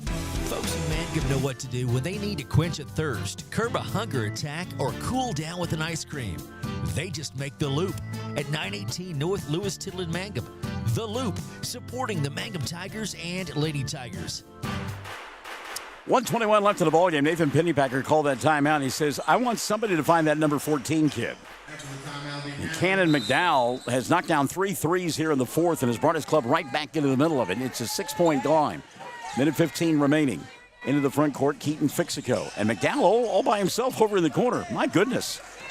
They don't get the ball to him. Instead, it's up top to Caden Schmidt.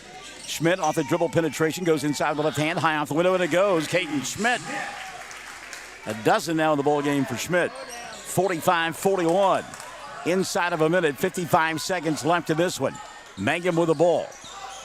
They can run clock here. They don't have to take a shot. At some point, Navajo will have to foul. Martinez is fouled on his way to the bucket. Cannon McDowell with the personal. Second of the night on Cannon. And 14 team fouls on Navajo in the second half. Martinez back to the foul line.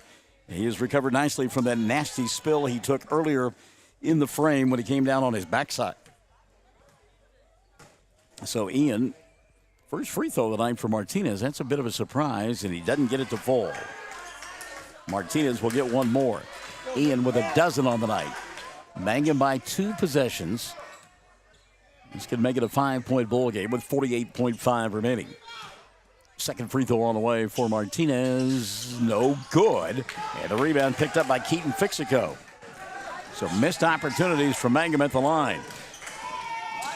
Quickly, they go to McDowell for 3. And Cannon didn't get that one to go. And on the rebound, a foul committed as Colton Earls came away with it. Grabbed by Gunnar Jackson. That'll be 4 on Gunnar. And team foul number 5 called on, or 15 rather, on Navajo. So again, Mangum a chance to get this one over if they can make free throws, but not done so well here in the fourth. Getting 2 here, Colton Earls, who hit 2 of 3 in the quarter. First one on the way. This one goes in for the left-hander. Earls had a big fourth quarter of play. 3 for 4 from the line, has knocked down a 3, and has a deuce. 8 in the period for Earls. Second one on the way for Colton. Good. So Earls made them both. That'll give a little distance for Mangum. 47-41, 35 seconds remaining. Caden Schmidt off the bounce, going to go inside, leave it here on the near side for Cross. He lays it up. Shot won't go down. Tellis with the rebound. Ian clears it out. Martinez weaves his way through traffic, gets it across the timeline, goes to Earls. Down to 15 seconds left, and a foul by Caden Schmidt. That'll be his third, and team foul number 16 on Navajo. And I don't mean to be a naysayer, but those 45 seconds that didn't come off the clock earlier, this one literally should be over. You're right. You're absolutely right. But certainly nothing you can do about it right now. No, nothing you can do about it. And it does happen. It happened whenever I was escorted out of a gym before. Tyson Morley probably listening in. He says, yeah, I remember that night. Martinez shoots the free throw and makes it. Ian will get one more. Well, that's a big one right there. It is. 7-point ball game, 3 possessions. You're right. 48-41, 15.2. Thing if you got to do if you're Mangum, you cannot foul. Right. Second one on the way for Martinez, and that's the easy one to make. It goes. 6 in the quarter, 14 in the ball game for Martinez. 49-41. Deep three, Caden Schmidt, back of the iron, doesn't go.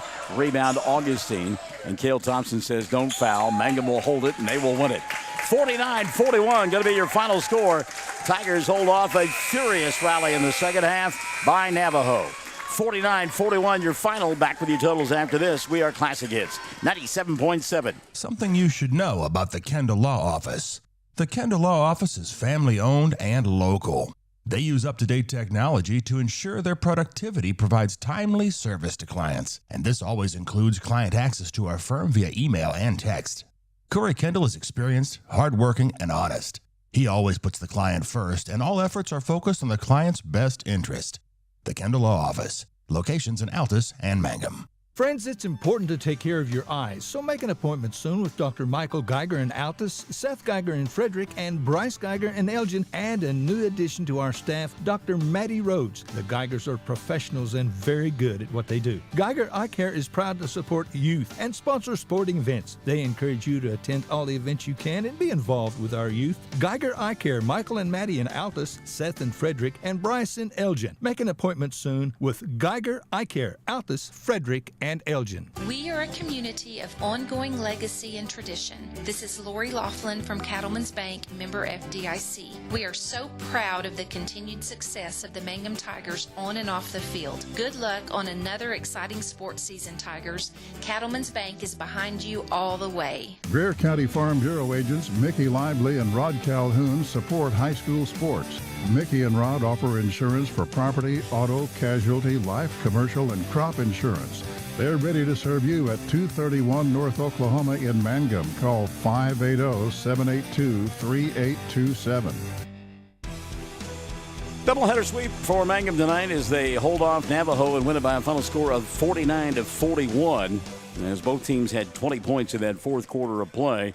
17 overall for Colton Earls to lead Mangum tonight in scoring. Nathan Augustine with 16, Ian Martinez with 14, and 2 in the ball game for O.T. Tellis. Mangum from the free throw line, 14 of 25. And again, they win it by a final score of 49-41, improving to 10-8 on the year. Meantime, Cale Thompson's team falls to 4-19. They got a dozen in the loss from Caden Schmidt. 11 in the ball game for Keaton Fixico. How about the effort in that fourth quarter by Cannon McDowell, who had 9 3-3s in that fourth period of play? Gives 6 on the ball game to Casey Cross, 3 for Aiden Allen, and 2 for Gunnar Jackson. From the foul line, just 5 of 12 was this group from Navajo. And again, Mangum wins it 49-41. They won the girls' game as well. Final in that one, 61-52. 16 in the victory for Alyssa Dreyer, 14 for Landry Lively, a dozen for Lauren York, and 10 for Holly Lehman-Webb. We're back at it on Monday evening as Burns-Flatdale City comes to town for senior night. 5 seniors from the basketball squad will be recognized, other seniors as well. We'll go on the air at about 6:20 on Monday, and the tip-off will be at 6:30 for the girls, followed by the boys at about 8 o'clock. Tuesday night, then we are at Sayre, and then on Friday night of next week, we will be at Merritt. 2 weeks from tonight, we will be at Walters for district play. Navajo and Cordell tomorrow afternoon, beginning at 1 o'clock, along the Fox Radio Network on 107 The Zone. Some Saturday afternoon high school basketball for you. So, for our cast of characters tonight, which included Justin O'Neill and Chad Fox, I'm Michael Barnes. Thanks for joining us, and we'll talk to you on Monday night from Mangum, season finale from the home court on Classic Hits 97.7.